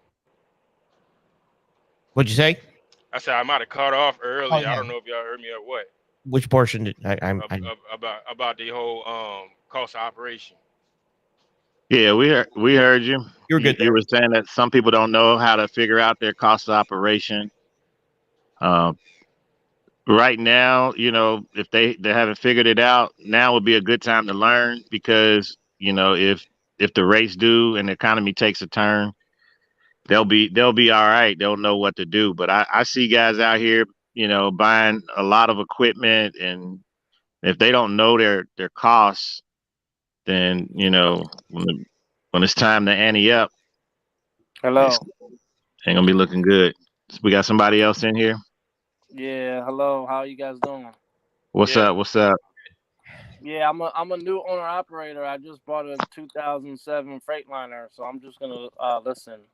I'm just gonna let you know my situation right now. Hold up for a second. Great Freight, put that up. Hit us with that soundtrack that you got from Josh, because he got a 2007. Oh, you got 2007? Oh, hang on. You better look out. This is some regular motherfucker. That one go through? Yeah, it came through. Yeah, I love that. I'm telling you, I got to get a couple. I can't wait. I'm grabbing a bunch of YouTubers and stuff and putting their sound effects on my. Hey, just so everybody knows. You already know what to do when you walk in this joint. Please hit the like button. All right. I'll thank you, Mr. Parks. That's another one. Yeah, I hit it. No, but go ahead. Go ahead, James Williams. I think he had a question. James Williams, what'd you say? Yeah, go ahead. No. I was just letting you know that I'm new to the owner operator side, and I'm just listening to you guys speak. And then if I have a question, then I'll just ask it. But I don't have nothing right now. I'll just join the panel just to see what's going on. But let me ask you something. Do you got your own authority? Nah, I don't have my authority. What I wanted to do was lease it on somewhere first, and then eventually get my own authority. You know, in a year or so. So do you have any companies that you looking at to lease your truck on? I'm driving for a guy right now. He has his own authority, and I might lease it on with him. And I am looking at a few companies, but I'm not sure exactly where I want to go at this point. I'm trying to have the truck running by August, like the end of August at the latest, because it needs like a few things, tires and a few things. Okay. Somebody but yeah, how'd you are you a new sub or? Yeah, I mean, I seen your videos, like the thumbnails here and there, and I clicked on a few videos, but I didn't really watch you like that, and I just started watching you, like going back to your old videos probably like a few days ago, and I just subscribed. But I would watch your videos here and there, but I wasn't a subscriber, not because you're bad, because I don't know, I just didn't subscribe. But I subscribe now. Yeah, I'm a subscriber now. Oh no, you good. I appreciate it, man. Yeah, I just be wondering, 'cause, yeah, I haven't seen. I just seen your names. So I was wondering. Yeah, but, definitely. Go ahead. No, go ahead. No, I was just ready to answer that question somebody had. Oh, what you got? About the can y'all touch on the topic of dispatchers? You know, 'cause I was going to speak on it because I know how X feel about it, but I felt the same way X felt about it. But when I got to a certain point, I had to use a dispatcher, and but the way I got a dispatcher was I didn't go out here and find a third-party dispatcher. I found somebody. I found somebody and trained them, and I paid them what I thought was a reasonable price. That's how I did it. Which is, you know, we both agreed on the price, and it was, you know, and it worked out, you know. But I can understand what X, you know, how X is doing, because I felt like that too, because some of the dispatchers right now, especially now, I'm seeing 10%, I'm seeing 12%, I even saw 15% of the revenue. Wow. I don't know what that's about. Maybe you could touch on it, T. Hill, how you feel about dispatchers. I don't know. I never had a dispatcher, so I'm my own dispatcher. I'm finding my own freight. I'm figuring out where I want to go. So if you got a one truck operation like me, then and you need a dispatcher, I don't know what kind of loads you running, but you probably ain't driving no more than 400 to 500 miles a day, and you figure out your time management, and you once you get there, then you can book the next freight, the next load yourself. You know, I don't think you need anybody telling you, because you're gonna wind up, if you book more than 2 loads, and you've never been to some of these places, you're gonna wind up running into problems where you can't get that load off, or they're holding you for a long period of time, and then you can't make it to the next load. So now you're not looking good, you know. I believe a one truck operation, you shouldn't need a dispatcher. You should be able to dispatch yourself. You have to understand. That's why I talk about, you got to understand what you're moving, understand the commodity, so you know how to negotiate with brokers. Because brokers, if you don't know this stuff, they're gonna just walk right all over you. You know, they just be like, yeah, good load, ready to go. They're gonna hey buddy the hell out of you. Right. You know, so yeah, it's better like one truck, man. You could do it yourself. And like, yeah, in the beginning it's hard. You gotta deal with the paperwork. What I do is that instead of, you know, when I was leased on, I was paying them to do the paperwork. Now I just pay my wife, and then she could take care of all the paperwork. So all I gotta do is book my load. She could sign the rate cons, fill out the carrier packet, and I just give her the money instead. But the reason why I don't like with Cooley situation, having an internal dispatcher, that's perfectly fine, because you can talk to that person directly. You're paying that person. That person is going to pretty much do what you want them to do. But when you have an external dispatcher, They're trying to just have you on a load for 2 days so they don't got to deal with you so they can focus on the other drivers.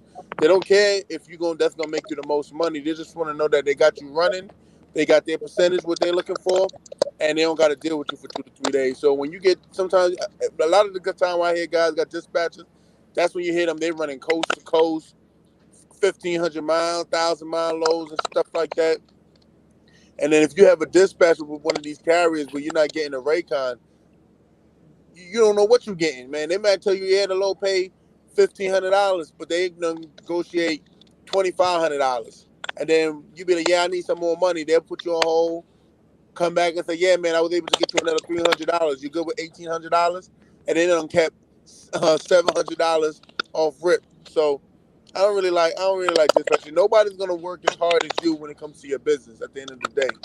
Dispatcher, Right. as long as he or she has everybody on all her customers running, she's not really focused on you. She's not gonna stay on that load board or call 50 brokers to find the right load. You will, because that's your business and you want your business to succeed. Man, she offer you 2 to 3 loads, man, you say no, she's off to the next, or he off to the next. So I don't like dealing with dispatchers. Like, if you have one Hey, truck, great. you can I do it think great. yourself. Hey, great freight. Is that illegal? Because what he was saying, it sound like that's a broker. That is what the FM that are also trying to get established in the highway bill. The action in regards that you don't get to see the Raycon is actually illegal. We have two things there. The first thing is they have to have a power of attorney to be able to negotiate with your rates in regards to your company. So if they don't have power of attorney, you are an outside entity and they are negotiating with your MC number. So they have to, just like my person does my taxes, but for that person to be able to talk to the IRS, they have to have a power of attorney signed by me.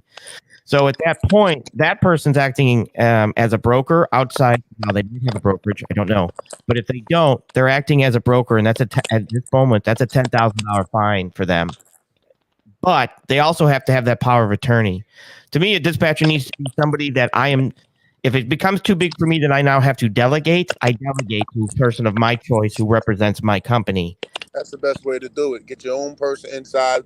Correct. Train them how you train them, pay them what you want them to pay them, and tell them how you want the trucks to run. But when you have these external dispatchers, a lot of them never been in a truck. You took a course somewhere, and they want to tell you how to run the truck. You may have been to the shipper or that receiver, and you know the ins and outs. You may not have took that load based on certain things with that shipper or that receiver.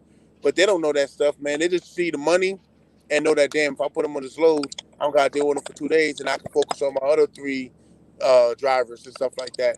That's what the conflict I had when I had a dispatcher at the carrier.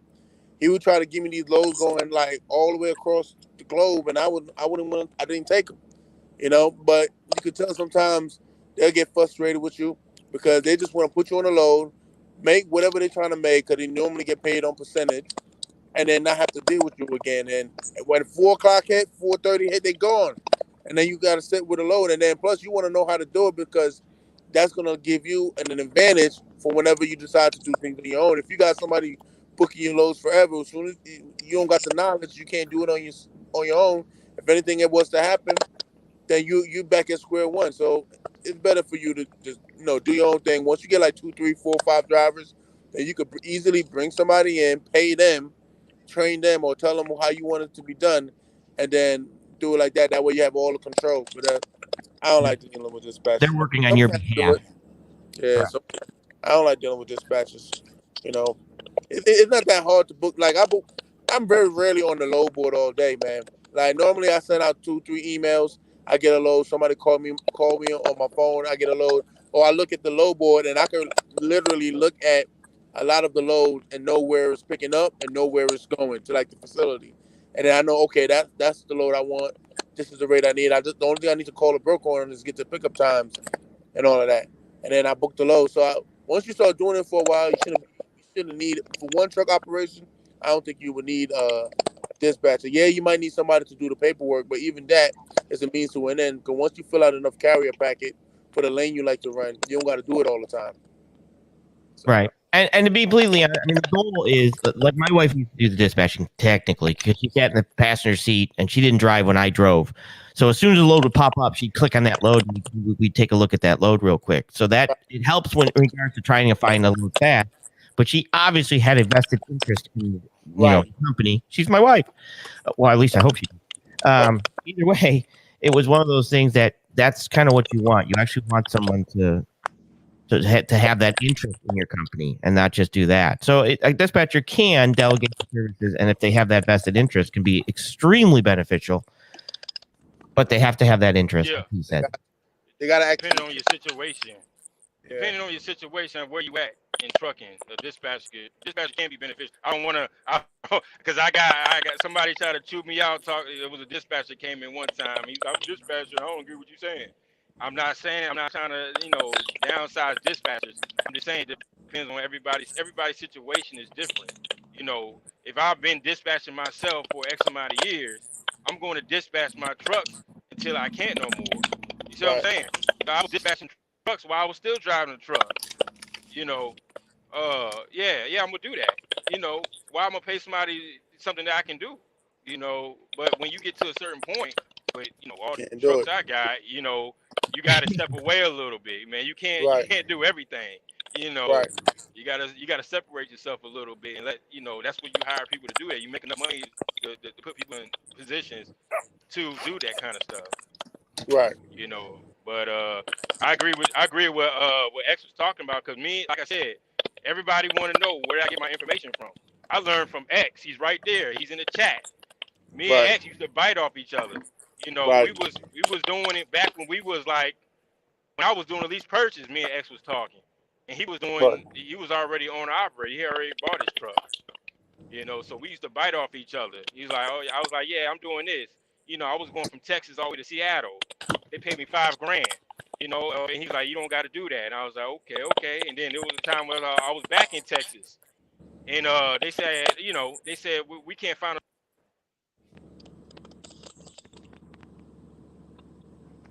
Is him? Hey, Cooley, we can't hear you. He must have went to a dead spot. Yeah, but wait, I won't finish his statement. He was they was telling him that there was no loads in Texas, so he got on the load board and found the load himself and sent the Raycon to the dispatcher. I'm like, yo, here's the load, man, sign it. They do stuff like that, man. They'll tell you, oh, we can't find no loads. There's no load. You know why? Because they want you to take the load they want you to take. There you go. Now I was saying, Now I was saying this time, I was in Texas, and dispatcher talking about we can't find you a load out of there. I was like, what you mean? I said, hold on, wait. That's why I always had access DAT. Always, when you become an owner operator, no matter if you're a lease operator or a lease purchase, get access to the DAT board. I pulled up the DAT board. I was like, here goes a load right here. What's wrong with that? That tell you right there what he was trying to do. He was trying to find me some long distance so he didn't have to worry about with you. Yeah. That's what I be talking about. Shit. I remember one time I talked to an owner operator. It was like a Somalian guy from Minnesota. Me and him was talking, and he was like, "Yeah, man, I had a dispatcher, and then it was like a week where he was tight for money. Things didn't work out, and he was trying to find a load for Friday. Say he called up the dispatcher. He had a bunch of noise in the background. She's at a bar. She's like, she done called it, call it quits early on Friday. He's like, man, I'm here I need a load so I can make the money I need to make. And she's already starting her weekend. He was like, nah, man, I had to get rid of her and just start doing stuff on my own. Like, if you got one or two trucks, man, you can dispatch it yourself, hands on. Now, if you start getting a couple trucks, you ain't gonna be able to do it. But then at that point, you can hire somebody, because if you're paying somebody, I don't know, 10%, 10% times 5 trucks, that's enough to bring in your own person and pay them directly. And that way you could train that person to do things how you want it to be done. I'm cool with that. It's when you get these external dispatchers that want to tell you how to run your truck. And you're the one driving the truck. You're the one booking the loads. You're the one picking up the loads. You know how to run your truck. They want to tell you how to run. Like, I don't see why you're running a load $1,000 a day, doing 7 loads a week, when I could just get you one load paying $5,000 going all the way to Cali. They'll tell you stuff like that. Like, nah, man. If I go to Cali, I'm gonna have to take a reset. I make more money running on this side on less miles. I gotta do more work. I may have to book 7 loads, but I'm gonna make more money at the end of the week, and I'm gonna do probably like 15, 19, 2,200 miles. You see what I'm saying? So they don't understand that stuff, but yeah, I'm not a big fan of dispatcher. Not saying that it's not a dispatcher out there that's good. I'm pretty sure there is, but I just prefer to just book my loads myself. I'm not on it don't take me too long to book a load, you know. So, but yeah. What's this question? If you're an owner operator and been on hold, can you just charge the price, or do you still got to deal with the broker to pay detention? You could do both. You could like the load I'm on now. I got a good rate for it. I got over $5 a mile for the load.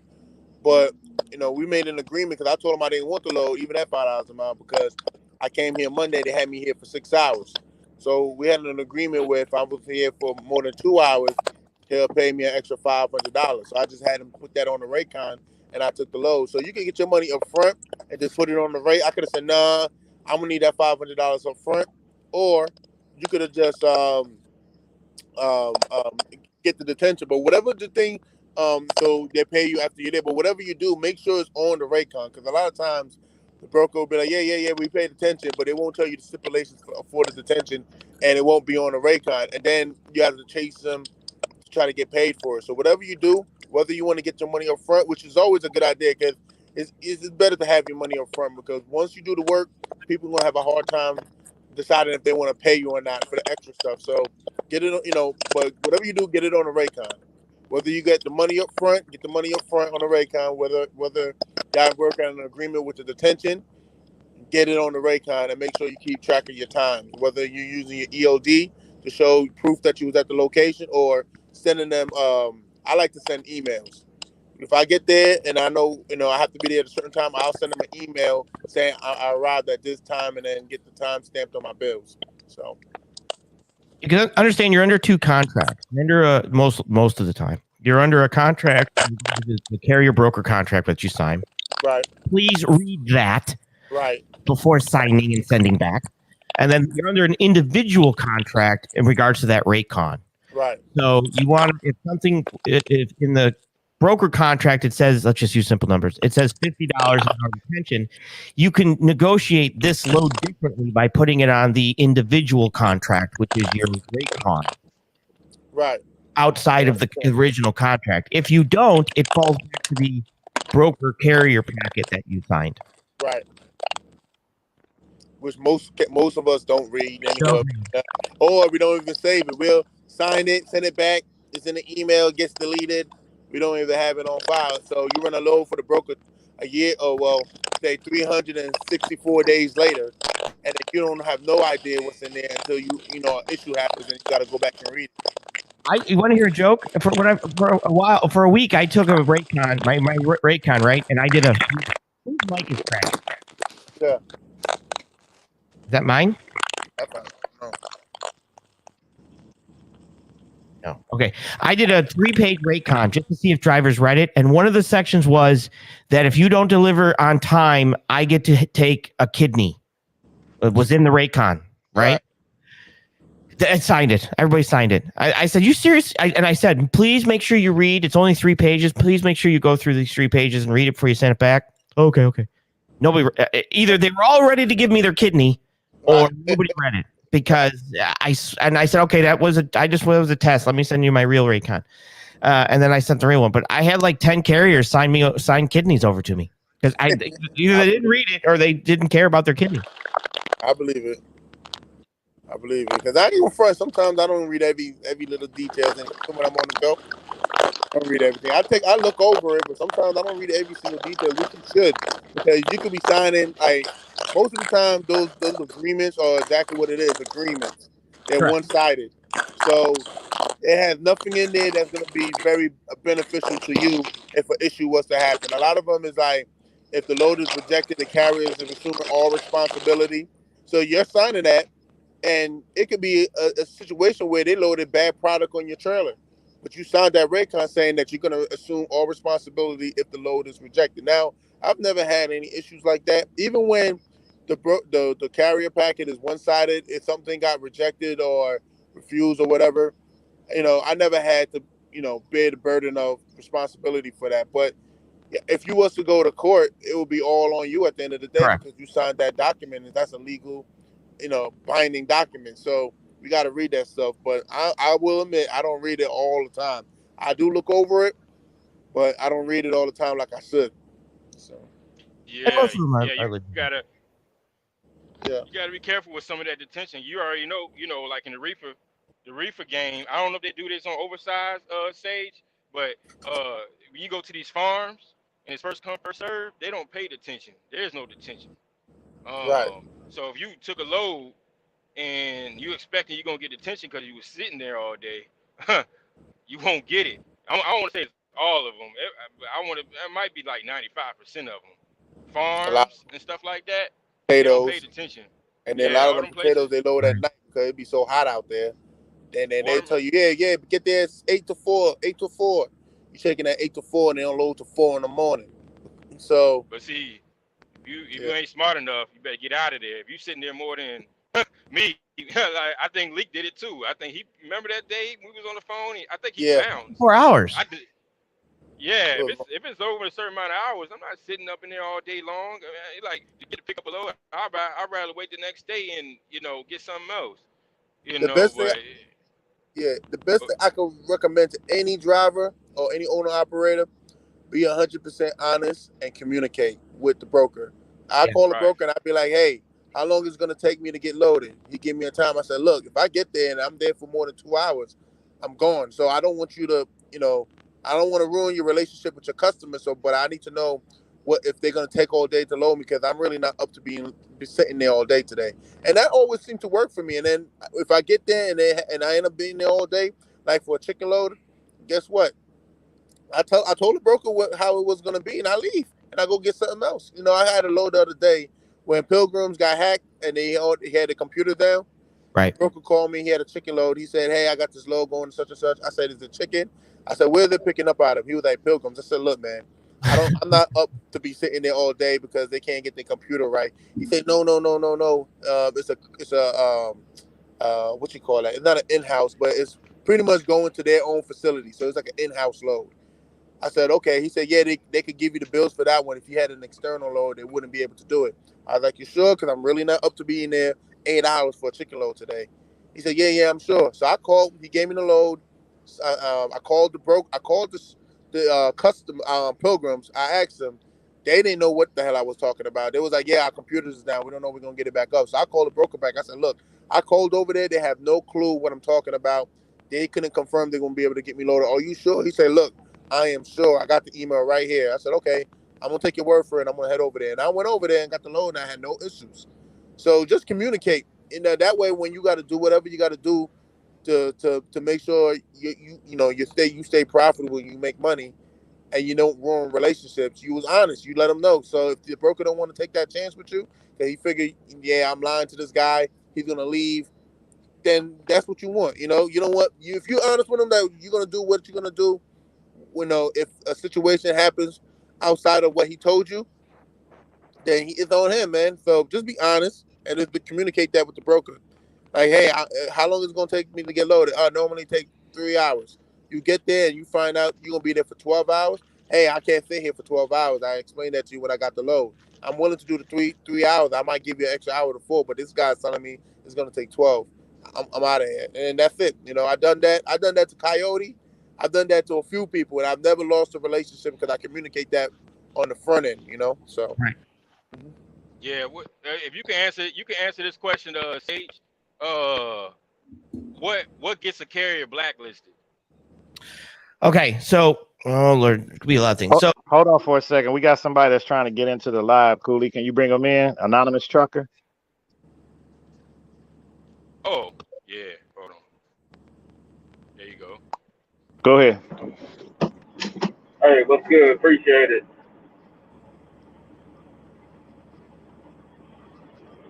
Hey, can y'all hear me? yeah, we can hear you. Yeah. I appreciate the invite, T Mills. Oh, did he want? Now, go ahead and say with the black legs. I think there's a couple things. Obviously, there's a couple things that brokers look at. One, they have internal information that they're going to get that they keep within their own stuff. So let's say you're hauling for C.H. Robinson. So every time they're recording everything you do, everything is analytics, right? So there are customers that they're not going to give you if you're late, if you're never on time, poor communication. That's all being logged. Everything you do is being logged by somebody, right? But what will get you blacklisted, pretty much quickly is holding a load hostage, meaning I'm not delivering this load until I get more money. For whatever reason, usually a big one that they won't do. Double brokering a load, meaning you give the load to somebody else than when it was given to you. That's almost instantaneous blacklisted. You're done. We all understand that it's trucking and you're going to be late at that time, but the communication that you give prior to that, like if you're supposed to be there at 2 and then it's 2:30 and you still haven't called me, well, there's a problem there. And then I call you and say, why are you late? Oh yeah, I was running an hour late. Okay, well, you should have called me an hour ago. That all gets recorded. Some customers now, they'll put you on certain customers that might not be the better paying customers, but they're not going to put you on their, black gold standard customers if you do the simpler things. But I can just tell you right now, instant black is load hostage, double brokering, stuff like that where you try to do insurance fraud. Like I get that all the time, not all the time, but enough. I used to get it where drivers would send me fake insurance certificates. I mean, I'm like, holy crap, this is so photoshopped. Give me a break. Terrible. And stuff like that. Let me piggyback on what you're saying, man. What is freight guard? Because I tried to book a load and he said I had a freight guard on me. He wouldn't book it. And I'm like, what is that? Where is it coming from? He couldn't tell me anything. He was just like, I can't book you on a load. Okay, so an example of a freight guard is like Carrier 411. So Carrier 411 is an outside service that all brokers can technically sign up for. It's like $99 a month or something. Or freight guard is the DOT one, the DAT board one. It's your tattletale. So I think DAT board offers brokers a service called Freight Guard, that if you do something that I didn't like, I can record that and put that in there, and other brokers can see it if they have DAT board. So that's the outside services. Carrier 411 is an outside service like that. Freight Guard is the one that DAT uses. I can't remember the one Truck Stop uses because I can't remember. Safer Watch. That's what it is. Right. Safer Watch. So that's the load board services that if you upset me, a broker, enough, I'm going to report that to Freight Guard or Safer Watch or Carrier 411. And I'm going to list something that I'm going to say what you did in regards to that. Now, on Carrier 411, you have a right to fight it. Freight Guard, I would contact DAT board and say that a broker told me I have something on Freight Guard. I want to rebuttal it. I need to know what it is. And they'll guide you through that to show you, because you should have access to be able to rebuttal it, but it'll still stay up there. And then I, as a broker, can either choose if the broker was right or if you were right. But I would definitely call DAT and say, somebody put something on your Freight Guard and I want to see what it is and see if it's true or not, and then rebuttal that. Communicate. That's the best. So I just gotta contact DAT customer service and find out exactly where it came from and what it was. Yeah, so I would contact that and say that a broker told you that you had something on your Freight Guard that he wouldn't load you, and that you need to be directed to that, whoever that person is that can show you what it is, so you can either put a rebuttal in or information proving that he's lying. Let's say he could say something that you didn't deliver a load or something, and you'd be like, I got the bills of lading, they're right here. And then technically they'd have to take it off or it's slander. So at that point, you have to then rebuttal it. So it would be in your best interest at this point to call and track down that department. I don't put stuff on Freight Guard unless it's extremely, I actually haven't. I just deal directly with the driver. And then I won't use that driver again. So for me, I'm not the tattletale type. But again, I use a lot of other, and some brokers would be like, well, then you're not helping the rest of us. Yeah, well, then do your own damn job and figure it out. But for me, it's, I have my own, I only have like 3 carriers over 15 years that I won't use again. But I don't it's like a telltale. It's like being in grammar school. This is going to go on your permanent record and it's going to stay with you forever. Well, we actually have one of those now, and you're going to want to fix that, or at least put some statement in stating what happened on and giving your point of view. Yeah, the best thing you could do, man, find like if you find a lane you like, find a couple brokers that got the loads in the lane you like, and just keep using them over and over again, if possible. That way you don't got to mess with new brokers. They like you, you like them, and then you'll never have any issues. I mean, that he's absolutely right. And his point is that just understand that load board is the minimum wage job opportunity board. We don't want to use that. I don't want to post freight on that. I want to be able to call a carrier and say, hey, come get this load. Or call and say, hey, what can you do on this load? Or I have another one of these. If you really don't want to be on that, because the best freight is not on that board. The best freight is getting it directly from the broker and building that relationship. Right. Somebody answer James Robertson question. No. About the plates in Louisiana. Yeah, you got to go down to your IRP office in Louisiana, and you got to bring, more than likely, it's usually the same process in every state. You have to have your truck information, your authority information, or the carrier's authority information. If you're leased on, you're going to need a signed lease agreement that's notarized, and you got to go down there and just pay the fee, whatever they charge you, and then go ahead and get the plates. So like Georgia, they're not doing it. If you can't go into the office anymore, you got to do everything online, so it takes a while. But I know other states you're able to go down there and get it done at the same time. And in reference to if it's worth it getting your plate, I said if it's your truck, I say yeah, it's worth it, because if you go anywhere else, you're gonna need plates on your truck. So, and then that more than likely that carrier is not gonna give you plates for free. They're charging you for it. So you might as well have your own place for your own truck. That way you're not like handicapped if your situation at that carrier doesn't work out. If you have your plates for your truck, you'll be able to go anywhere. And usually it's the same price, or they're charging you a little bit more, and they're actually making a profit off that. And that sometimes they'll charge you for the whole year for the plate, and not just, I don't know, like in Georgia, your plates normally cost around $1,500-$1,600 for the year. So they might charge you $1,800-$2,200 for that same plate. So it'd be cheaper just to get it on your own. When I got my truck, I got my plates, and I'm glad I did it. I got the same plates on my truck now. So yeah. Yeah, when I had my carrier, I never even you had to get your own plates. I didn't even offer that, just because, in my opinion, it's your truck. Get your own plate. Right. Hey, but when he get his own plates, isn't he responsible for reporting his IFTA taxes? No, you could have it set up where the carrier does the IFTA, and you just list them all as the carrier as responsible for the safety. So if anything happens, it goes to the carrier. All you got to do is just send them your fuel receipt. The carrier could still do the IFTA. Or you could do it if you'd like. It's either way.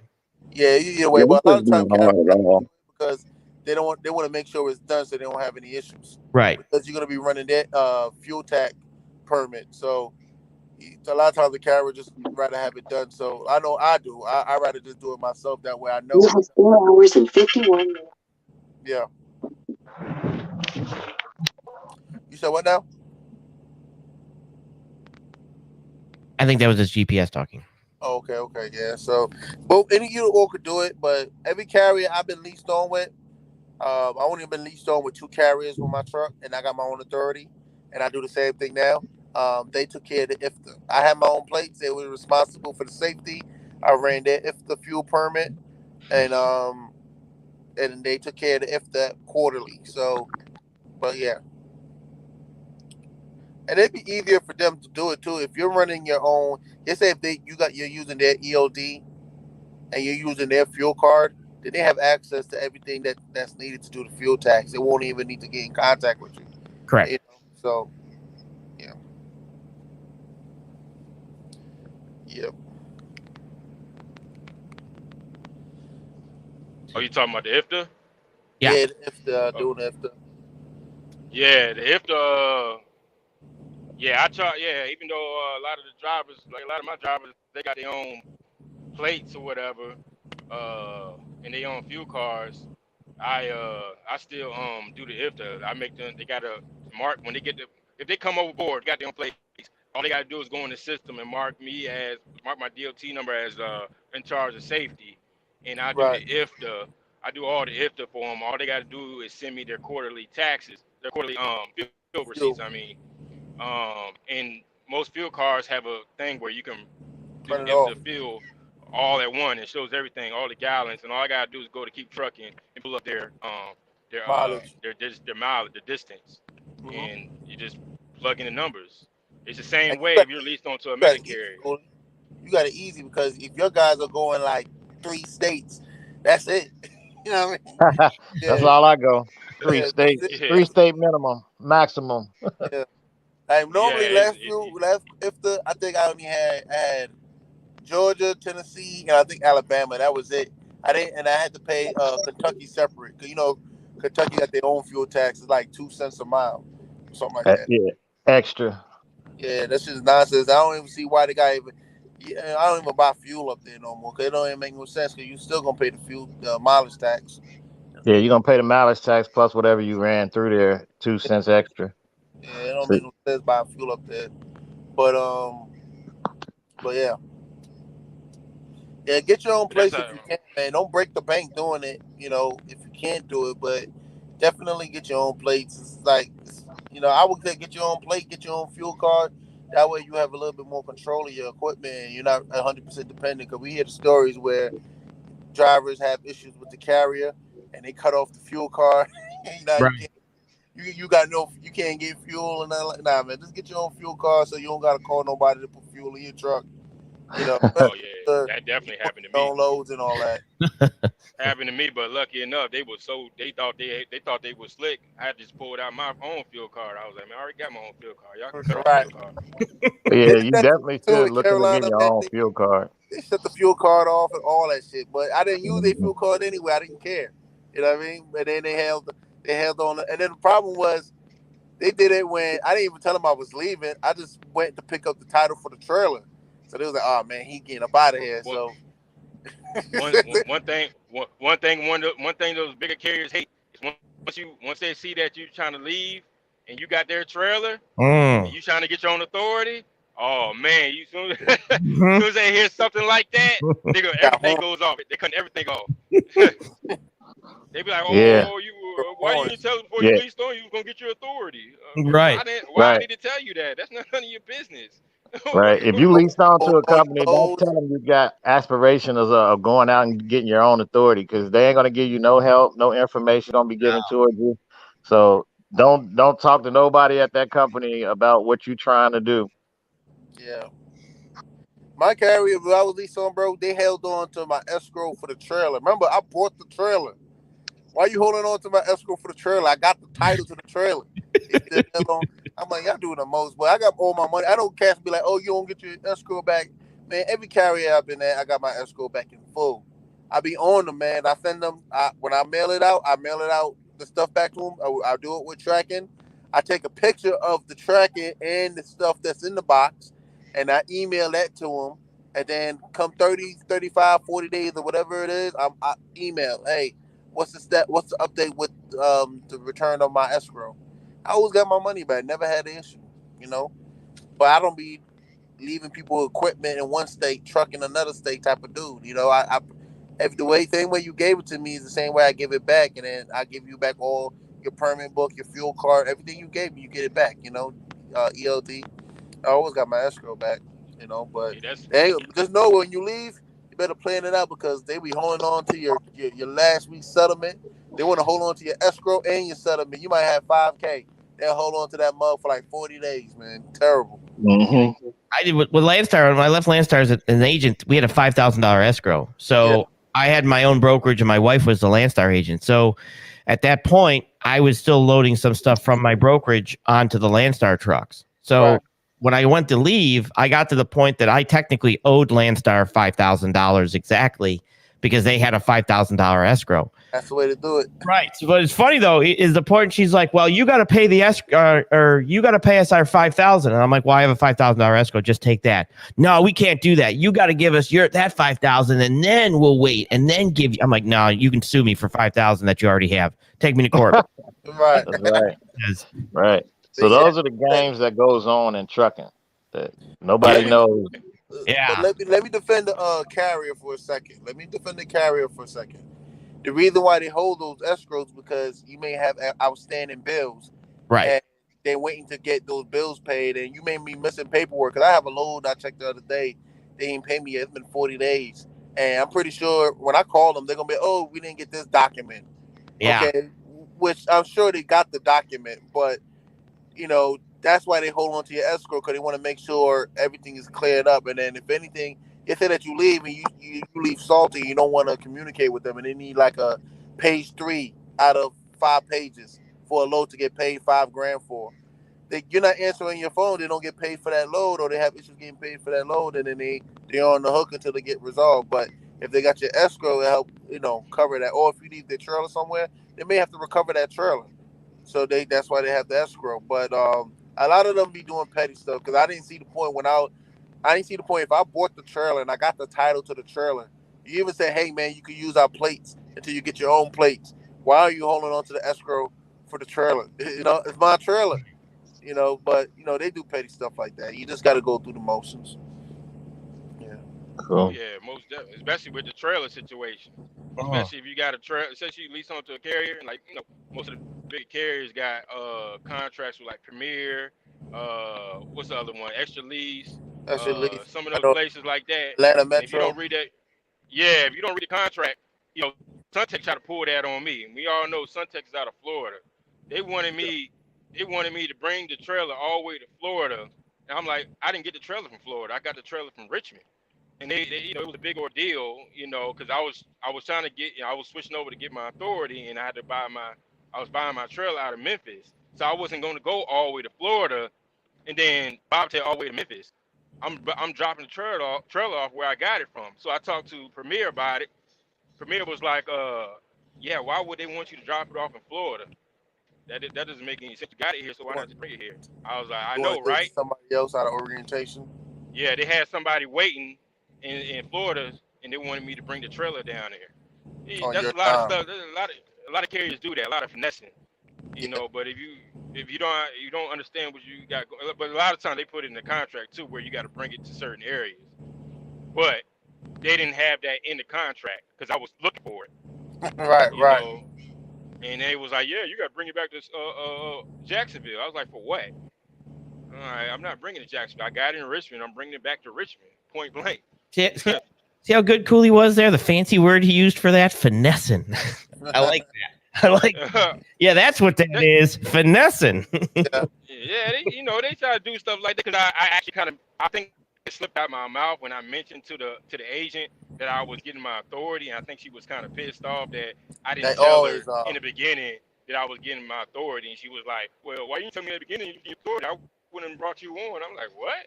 Damn, that's how you really feel. And I was like, it is. As long as they making money, they're happy. When you're trying to improve, man, they grow horns, man. You know, trying to make a different direction. Like my carrier, I was leased on at Carolina. The reason why I left, because I was making good money over there. I still made the most money I ever grossed in trucking when I was leased on. Now I didn't take home the most money, but I grossed the most money. I left because they kept on calling my phone. They wouldn't stop calling my phone by loads. Even when I was off on vacation, they was calling my phone by loads. But when I left, man, they held on to everything. They held on to my escrow. They held on to my last week's settlement. They was doing the most, man. But they do that. So when you leave the carrier, especially some of these bigger ones, you just got to be smart with it. Make sure you got your money right. Make sure, you may want to take off a week. Take off a week, then go to the orientation while you're off, and then bring them their stuff back. That way you don't miss the settlement and all of that crap. They pay you out because once you tell them that you're leaving, they're gonna hold on to your settlement and your escrow. It's better for them, at least at the minimum, have that hold on to the escrow, but make sure you get your settlement because there's no need for them to hold on to your settlement and your escrow. Who do we got in the house? You better look out. What's up, man? There he is. What's up, What's up, bro? That boy ain't pulling that reefer. Where that reefer at, man? No, I'm finna get ready to go to Las Vegas. I'm finna go give me something. I gotta go. I'm finna put a belt tension on my truck. My mechanic just put my tires on, so he gonna put a belt tension on my truck for me too, cause it's kind of squeaking a little bit, so it's kind of jumping and shit. All right. Wait. You taking that reefer to the Las Vegas? No, I'm driving a SUV. I'm driving a Okay. Say, bro. I didn't know you drove anywhere Ain't without no a trailer. produce in Vegas. Nah, I'm on vacation, man. I'll take me another vacation. Fuck it. I've been off all week, man. I ain't gonna. I'm driving the truck out there. And I'm dropping it off, and then I'm coming back, flying back. No, okay. Yeah. I'm gonna jump off. We making long money over here at F2F, so Hey man, we now can you take a got that vacation. reefer, bro. I need to hit $5 a mile. Or I don't need to hit $2.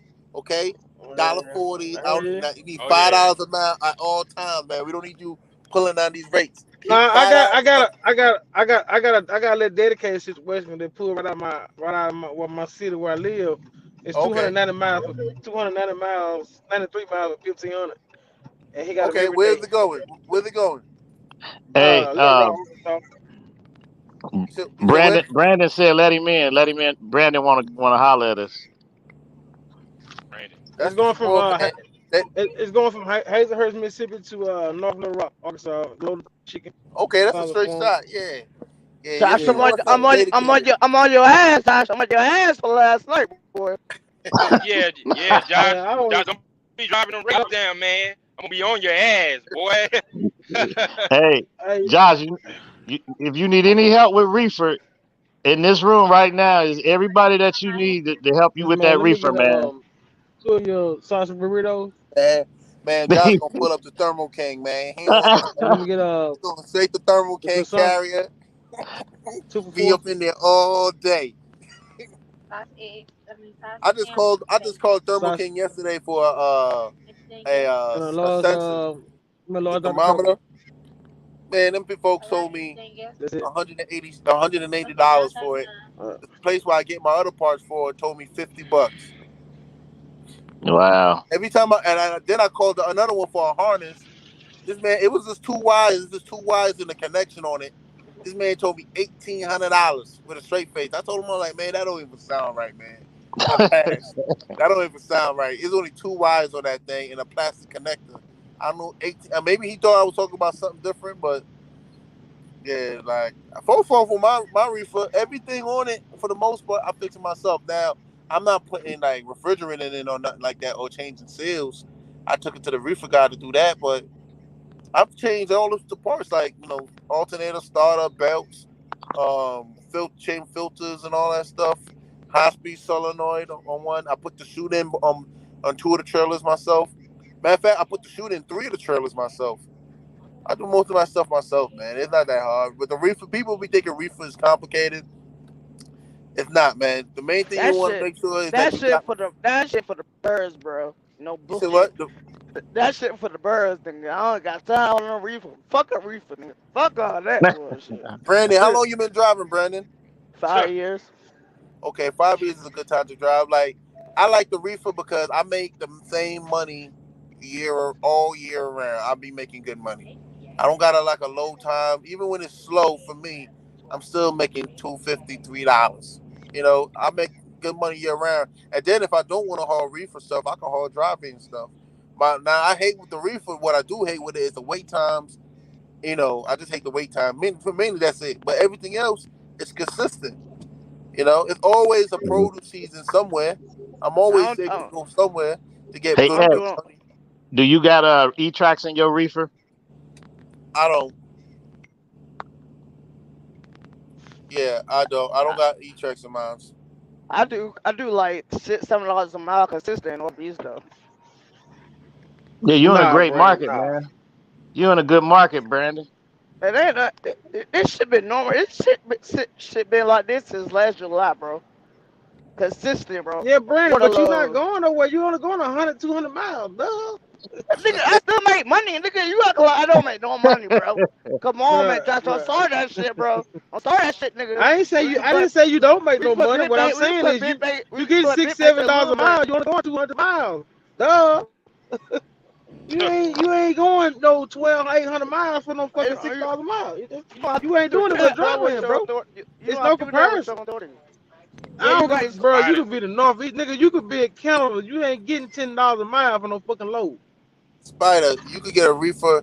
You could get a reefer trailer. It depends on what you want. You could get one for like $7,000, or you could get one for like 70,000. You see what I'm saying? It all depends on what you want, what you're trying to do with it, and really how much money you got. You see what I'm saying? I bought a trailer the other day. It's an '04, and I paid $6,800, and I put about $1,000 into it, and you couldn't tell if I put it next to a 2010. You couldn't tell. You see what I'm saying? And it runs just fine. And now you could buy a trailer if you want, but if you want to get a decent trailer where you don't got to do nothing, and then you're gonna have it for a while, you're gonna be around right now. You're gonna be around $30,000. Somewhere around there, $30,000. If you want to get a decent trailer where you don't got to do nothing to it, and then you could just run, it's gonna be around 30 grand. But it depends on what you're trying to get and what you're trying to do with the trailer. Are you gonna haul ice cream, or you gonna haul pharmaceutical, or you hauling chicken, or you hauling produce? Because if you load with reefer, the worst trailers I've seen, they be in them chicken loads. They trailers be all teared up. Chicken. Let me strawberry. You got You said strawberry what? jelly? No, I'm talking to the lady. I got Yeah, some. yeah. So it Hey, depends on what you exclamation. want. Yeah, How many claims you done had this year I had or zero. last year? I had never had a reefer claim ever. Yeah, never had a reefer Man, claim. you one of the first ones I ever heard say that. Huh? You said what now? I said you the first dude I ever heard say that. Yeah, but What? I do everything as much as I can right. I run it at the right temperature. If there's discrepancy with the temperature, I email the broker and I go inside the shipping office. I let them notate it on the bills. I always put on my low locks. I always pre-cool the trailer. If it says continuous, I run it continuous. Um, I don't haul ice cream, So like I've never had a claim, and now I had rejections of loads, but it's never been my fault. It'd be like the last rejection I had, a big rejection was it's like a pallet of yellow peppers. They started turning like red or something like that. That ain't on me. You see what I'm saying? So that was like a year or two ago, but I've never had a reefer claim. The only claim I ever had in trucking was for a dry van load. It was a load of olive oils. When they packaged it in a box, it was made the olive oil glasses. The olive oil was in glasses, and they never put like cardboard to separate them. So as I'm going down the road, the bottles are hitting against each other, and two of them cracked, and then the oil came down on the rest of the boxes. But I've never had a reefer claim. Knock on wood. Not to say that it can't happen. Did I have my reefer shut down? Yeah, my reefer shut down one time for when I first got that trailer, when I was leased on, the reefer shut down because the refrigerant came out. But luckily, I wasn't loaded. I went to Thermo King. They had me fixed in a day. The second time my reefer shut down, it was because the alternator went out. So what I did was I connected my jumper cables to the battery, and I zip tied it, and I went down the road while it was charging. And I got the load off, and then I took it to the house and I replaced the alternator. But yeah, man, the reefer is not complicated. I'm more concerned about the truck than I am about the reefer. Because the reefer, if you're maintaining it properly, if it's gonna give you issues, it's gonna give you signs before it gives you the issue a lot of time. Except if you spring a load for you spring a hole for like refrigerant. You lose refrigerant or you lose your compressor, it's over.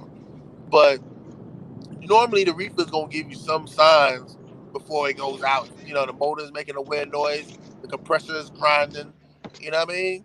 You may look in there like with the Thermo Kings, they got the sight glass. You look in there, you see the bulb floating like halfway. You lose a refrigerant. Get the load off as quickly as you can and go get it serviced. But yeah, I never had a claim. Man, that's what's up, bro. That's the only thing that I'm scared of, man, getting the claim. I know y'all make good money, but I'd rather not, bro.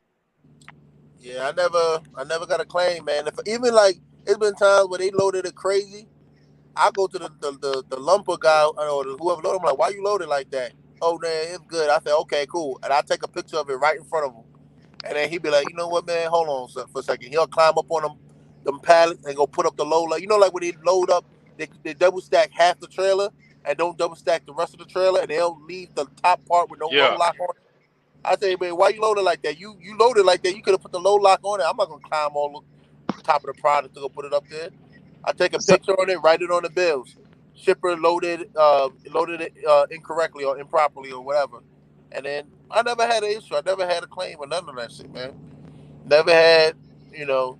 You just gotta make sure once you're doing a reefer, you get like a understanding of what it could do and what it can do, and then you avoid certain loads where you know you're gonna have issues with. Like I do not haul ice cream. I don't even care if I had a brand new reefer, I wouldn't haul ice cream because you got to bring it down to -15 or -10 to get loaded for -20. And when the trailer is empty, it's very difficult for it to do. And then on top of that, when you go get offloaded, if they keep you in the door for 4 hours with ice cream and the temperature go up to 40 degrees, then the ice cream start melting, then they want to give you a claim.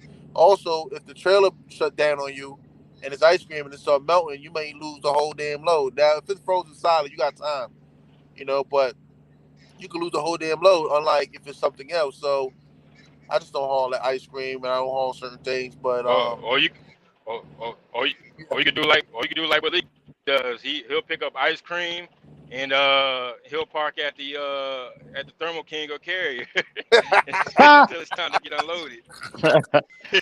I don't want that type of stress, bro. I hate that shit, bro. You gotta sit there. Last time I was there, the lady had me sitting there. She was like, "Yeah, man, you gotta get it down to -15." I'm like, "Man, this is a waste of damn time." My trailer got down to -15 empty, and it's a 09 at the time. But I was like, "Man, I'm not doing this shit. It's not worth my time because everything else, if you got to do -10, usually they want to see the trailer at like 25 degrees, 20 degrees. They'll load you. Trailer got no problem getting down there, but when it's empty and you're trying to get it to sub-zero temperatures, the trailer's Take a working long harder. time.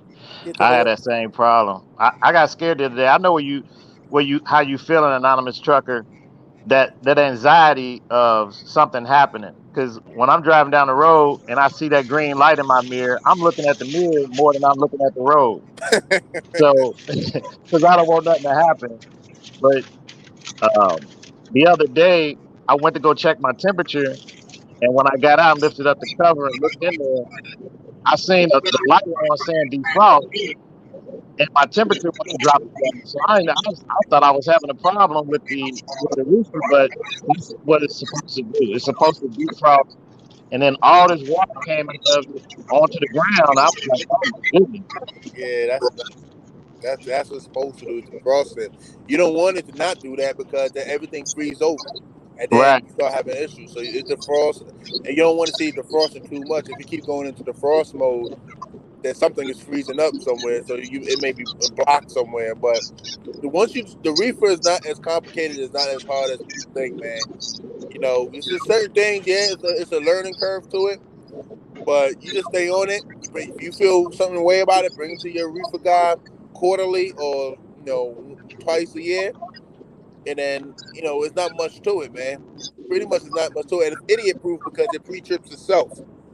So you press the button to pre-trip, and it'll run through all the components. Now it's not going to catch certain things. You have to be able to catch it. Like if you have a little leak in it, it's not going to catch that. But you just pre-trip it and check all the sensors and all the main components and stuff like that, and you just maintain it. That's it, man. It's not that hard, and the money is good because it's consistent.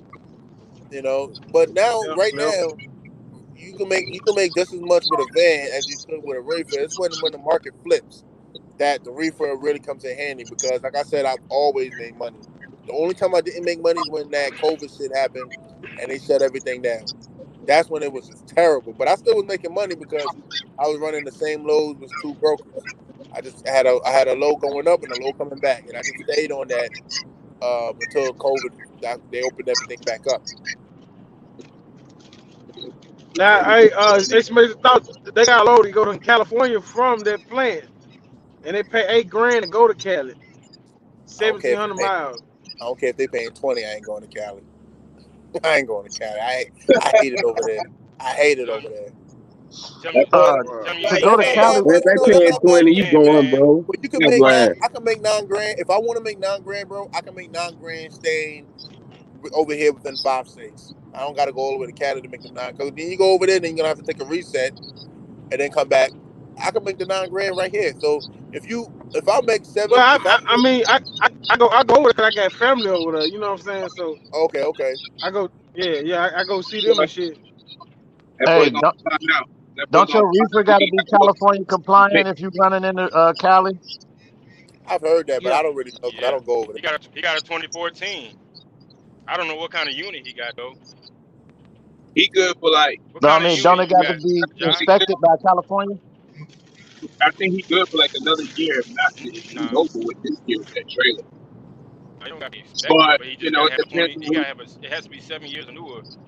I mean, it depends on 7 years or who newer with yeah, 7 years or newer, and then the unit got to have a I think it's 5 years or newer. It got to, if it's not 5 years or newer, it got to have a DEF system on it or something like that. Nah, That's he what gotta. it is. It's gotta be. If it's just a regular We can't hear you, Canada, Leak. can't hear me. We can't hear you, Leak. Hold on.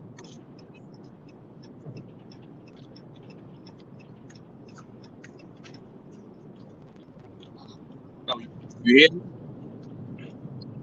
yeah. Mr. Top Rope having issues. Did he? Top rope. No. Top rope. Oh, everybody. Did you having technical difficulties over there, huh?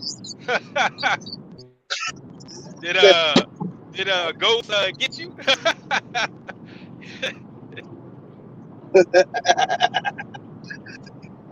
Uh,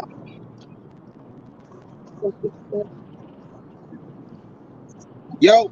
What is that noise?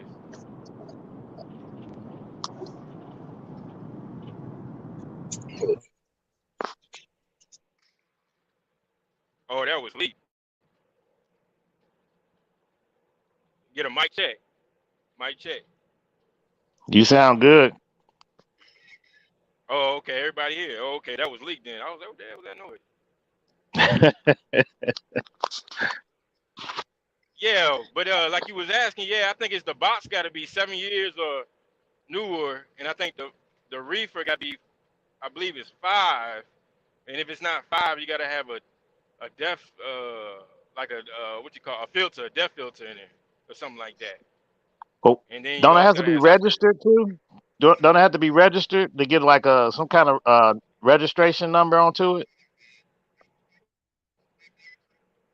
What? The filter? The reefer unit itself to run in Cali. Don't you got to have a what is it called? ARB or carb compliant or some kind of number on it?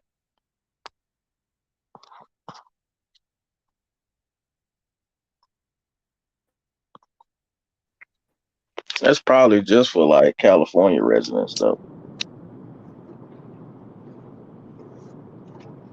Yeah. I don't know, but I know that company that I got the trailer. I mean, I got it from the dealership, but the company who used to have the trailer, they used to run California like a motherfucker. I mean, you can do it. I mean, just don't get caught. You know, there's plenty of guys running out there with 1983 Peterbilts, and you know, and just running around. But you get pulled, it's over. Yeah, I wouldn't be taking them chances going that far. I would need to know. I would call the FMCSA and see what all I need out there to run in a Cali with a reefer.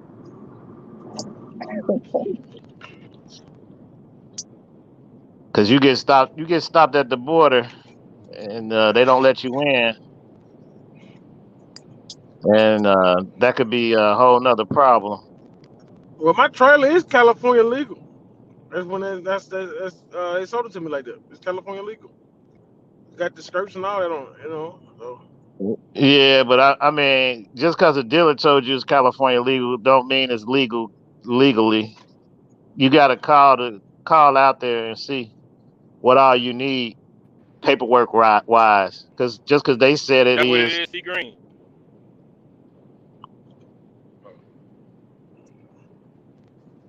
So he said somebody said FMCSA and CARB are two different entities. So what do we need to know to run reefer in Cali?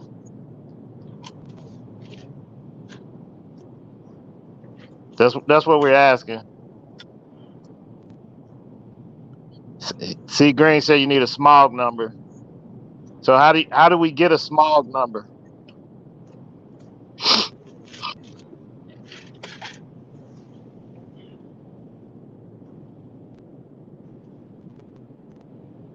There we go.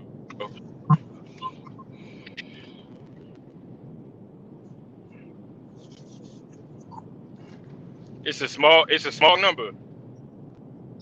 Yeah. So how do you get a smog number, and do you need one? If you're not from there, do you need one to run in? Or maybe they have it to where you could bring freight in, but you can't take nothing out. You got to understand certain things that's going on with that reefer. Yeah, but Cali, they got so many rules, you know, that with the reefer, with Okay. trucks, reefers and stuff. He says, you got to call Cali Air Resource Board to register and get that info. The same like in emissions, like emissions on your car. Yeah. So, Josh, if you run into Cali, you might want to look into that because you run into some problems out there, bro. So I just put my drive van out there. Shit, fuck it. Now, well, Nah, don't be Can you hear scared. me that's now? part You of the good. yeah, What it's year is your part of the motor? business, man. Yeah, What year is your motor, Josh? It's, everything 2014. Oh, the box in the motor, the 14. Yeah, that's 2014. Yeah. Uh, Can 15, you hear me 16, now? 17, 18, 19, 20. Yeah. yeah, we hear you. Yeah, you passed the Yeah, I 14. did You passed something. the I was mark. trying to use my other phone. I don't know. I did something stupid to it, so I can't like get it right. Yeah, I think you got to register. It's so many damn trailers, man, to be registering through ARB Air Resources Board. But I think he flirting with the ending on that trailer because Carrier doesn't make reefers where they are forever compliant, like Thermo King with the S600s and stuff like that. So if you got an S600, then yeah, you good forever. But Carrier, no, because you gotta get a filter put on it. So, but you might be good depending on when was that trailer the date it was manufactured. I think it's March 5th, 2014. Woo. Either you're out or you're gonna be out next year. I have to find out. Nah, he's out. Oh. Cause I know when I bought that 13 back in 2019, he told me I had one more year left, and that was it. Uh-huh. No hot tamales for you, my boy. No hot tamales for you. I ain't work. I'm working on this little dedicated 200 miles for $1,500. Shit, I can drop that shit out and go and be home every day, which I don't give a damn about being at the house, but it's right down the street from where I park my damn trailer. But you in a decent area with the reefer in Mississippi. You posted something was Mississippi to Florida for like what was it, $8,000 or something like that? Nah, that shit was like it was like what it was 7-9 grand something like that, $4 grand. That's oh, it's $4,000. I thought it was 8 or Yeah, something like like that. 47, 4800, 4900. That's Where that's you still went to not bad Miami? because you get a load out of there, you probably go right back to like Alabama or something. Yeah, it was Miami, and they had going somewhere else down there. They had, like I said, this load here, it's a KLLM load, and they got it every day, man. And he was like, shit, I be begging for people to come out this chicken. I was like, shit, and you ain't saying in the word, just give me 2,000 load though. Damn near 1,500, just give me 2 racks. I need 2,000. 2,000 for 200 miles. Oh, let's go, baby. Huh. Let's go. I drive it out every day. I dead head back. I don't even want to load. Fuck load. I dead back at that bitch. Hey, somebody I just know. posted. Hold on, Amber Shirley. in the chat said, from her understanding, you could purchase a day pass from Carb, but Mm. I'm pretty sure you got to get signed up and registered to be able to do that. Yeah. And how much does it cost? Because everything costs money, and we're trying to keep it in our Hey, pockets. Cal. Hey, what Calvin gone? Eh? Oh yeah, but nah, my tag on my trailer was like $79, bro. That's all I paid. And she was like, "You gotta do this shit every year." Like I said, all right, whatever. Yeah, you could have bought it for pay like a couple of years on it if you wanted to. I try to do that, and she was like, "Well, the way your account set up, you can't do it like that." I was like, "All right, whatever." You give me a permanent tag with a year every year. That's some bullshit. Oh well. Yeah, man. When you got that trailer, by the time you got that trailer, I was like, no. But I mean, you got it now. Put a filter on it. Shit, I love that motherfucker, man. That bitch put better than my drive van, bro. I promise you, that bitch. I had to keep looking back there, make sure the motherfucker back there. I'm like, goddamn, this bitch ride smooth as a. I'm running 75, 80 mile an hour. I swear to God, you don't even know that bitch back there, bro. Oh, See, she said. Green said Oh, they she said you got can pay. chicken. You can get a day pass from Carb. Okay. For a truck, yeah, but you only can get it one time. Yeah, It's yeah. like 3 days. After that, you can't use it no more. I don't know about the reefer. They're not even looking at the reefers like that, unless if you're out there in that valley somewhere, then maybe. But I don't be hearing them talking about the reefers too tough about it. It's just, of course, if you come in there with some 1998 or some crap, and yeah, you're gonna get the people's eyebrow, and then they'll probably do something to you. But they don't be messing with people like that.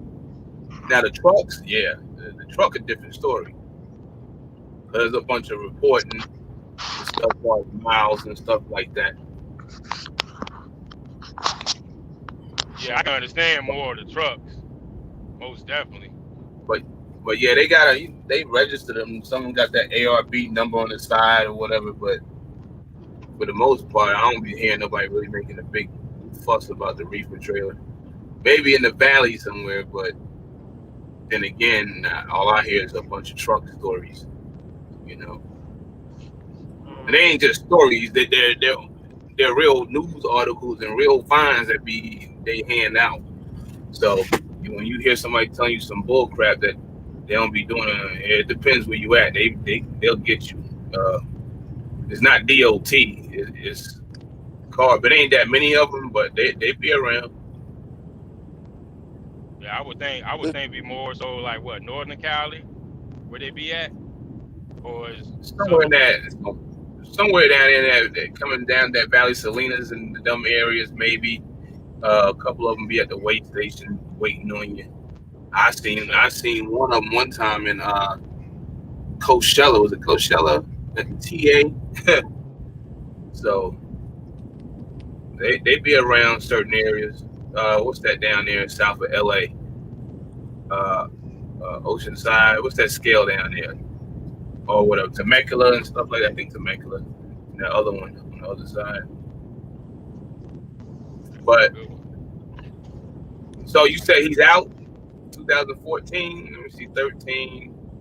Yeah, he would be out because you got to have that's why they selling the 14 is a little bit more cheaper, So everything 15, because they know everybody's trying to get 15 or newer because that's the deadline of 7 years. But that's not how they did me. That's why I got the 13 for a better price than the 14 at the time. And it don't matter because Lee, I want to ask this for Lee and Cooley. How many times has the shipper come outside and check the year on your trailer since you've been running reefer? Ever. 0. But I have seen those where they ask for it. you know. But I've never Yeah. encountered it, you know. So Yeah, but usually though when they ask for it, it'd be like loads you don't want. They want you to drop the trailer for 10 days, ice cream yeah. -20. Like, I don't want that load anyway. So Now I did have a broker. I gotta find it. It was on there. It was like a 2011 or newer, or 15 or newer, or something like that. It was recently I saw it on there. You know, and once you sign that, you know, you signed that. So you yeah, but go in even there. behind it, like if anything was to happen, right? If anything was to happen, you're gonna be responsible anyway. Yeah, So it's like they're not checking it. The shipping 9 times out of 10, if your trailer look clean and it cool, so wherever they needed to go, they gonna load it. That's it. yeah. So this is, you know, So go in there with that Sanford and Son unit, like I showed yesterday, and something happens, that's on you right, all day. yeah. You know, you go in there and tell you got 2015, you go in there with a 1945 unit, and something happens. Hey, Yeah, I've seen some guys get loaded some crap. I seen a trailer yesterday, like half the damn floor was jacked up. He had a big ass plate on top. The plate wasn't even bolted down or welded down or nothing. It was just flapping around. oh But yeah, that's trailers, it man. got loaded, no problems.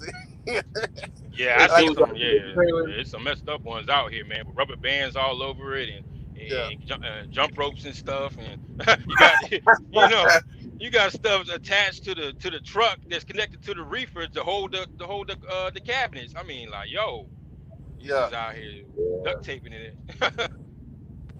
Dude's walls coming apart. I'm like, bro, how they loading you, man? I seen a Landstar drive. I seen who was Spider 8. One of y'all asking the question about Landstar. It don't matter what year it is, as long as it passed the inspection. But don't go get some raggedy ass shit again. Never mind. I ain't even gonna go there, man. But don't get no raggedy ass damn trailer, man, with the damn walls and separating. There's holes in it and it's leaning and shit. You turning it on, it Yeah. cranks up and it turns off. I seen a dude last year. We was picking up watermelons, Landstar. He like, I can't get no loads. There's no loads. Okay, for one, Landstar's not a true reefer carrier for the 10,000th time because some of y'all not paying attention. But two, when you got the opportunity and then your joint messed up, you can't blame them because ain't no loads. Your joint raggedy. It's turning off. You turn it on and shutting down. Walk in the back, look at the door all jacked up, the walls all jacked up. Like, don't be winging it. Right.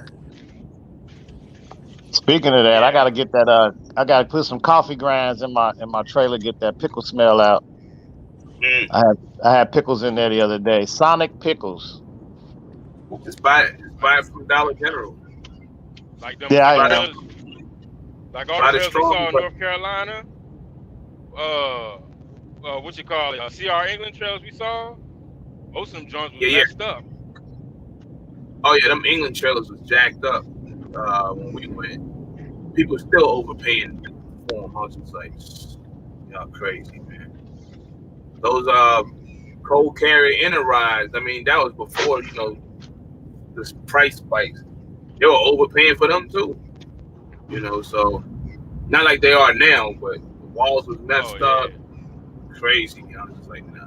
It was going somewhere around like what 20, 25 back when we was at the NC auction. Now they up like 30, 40.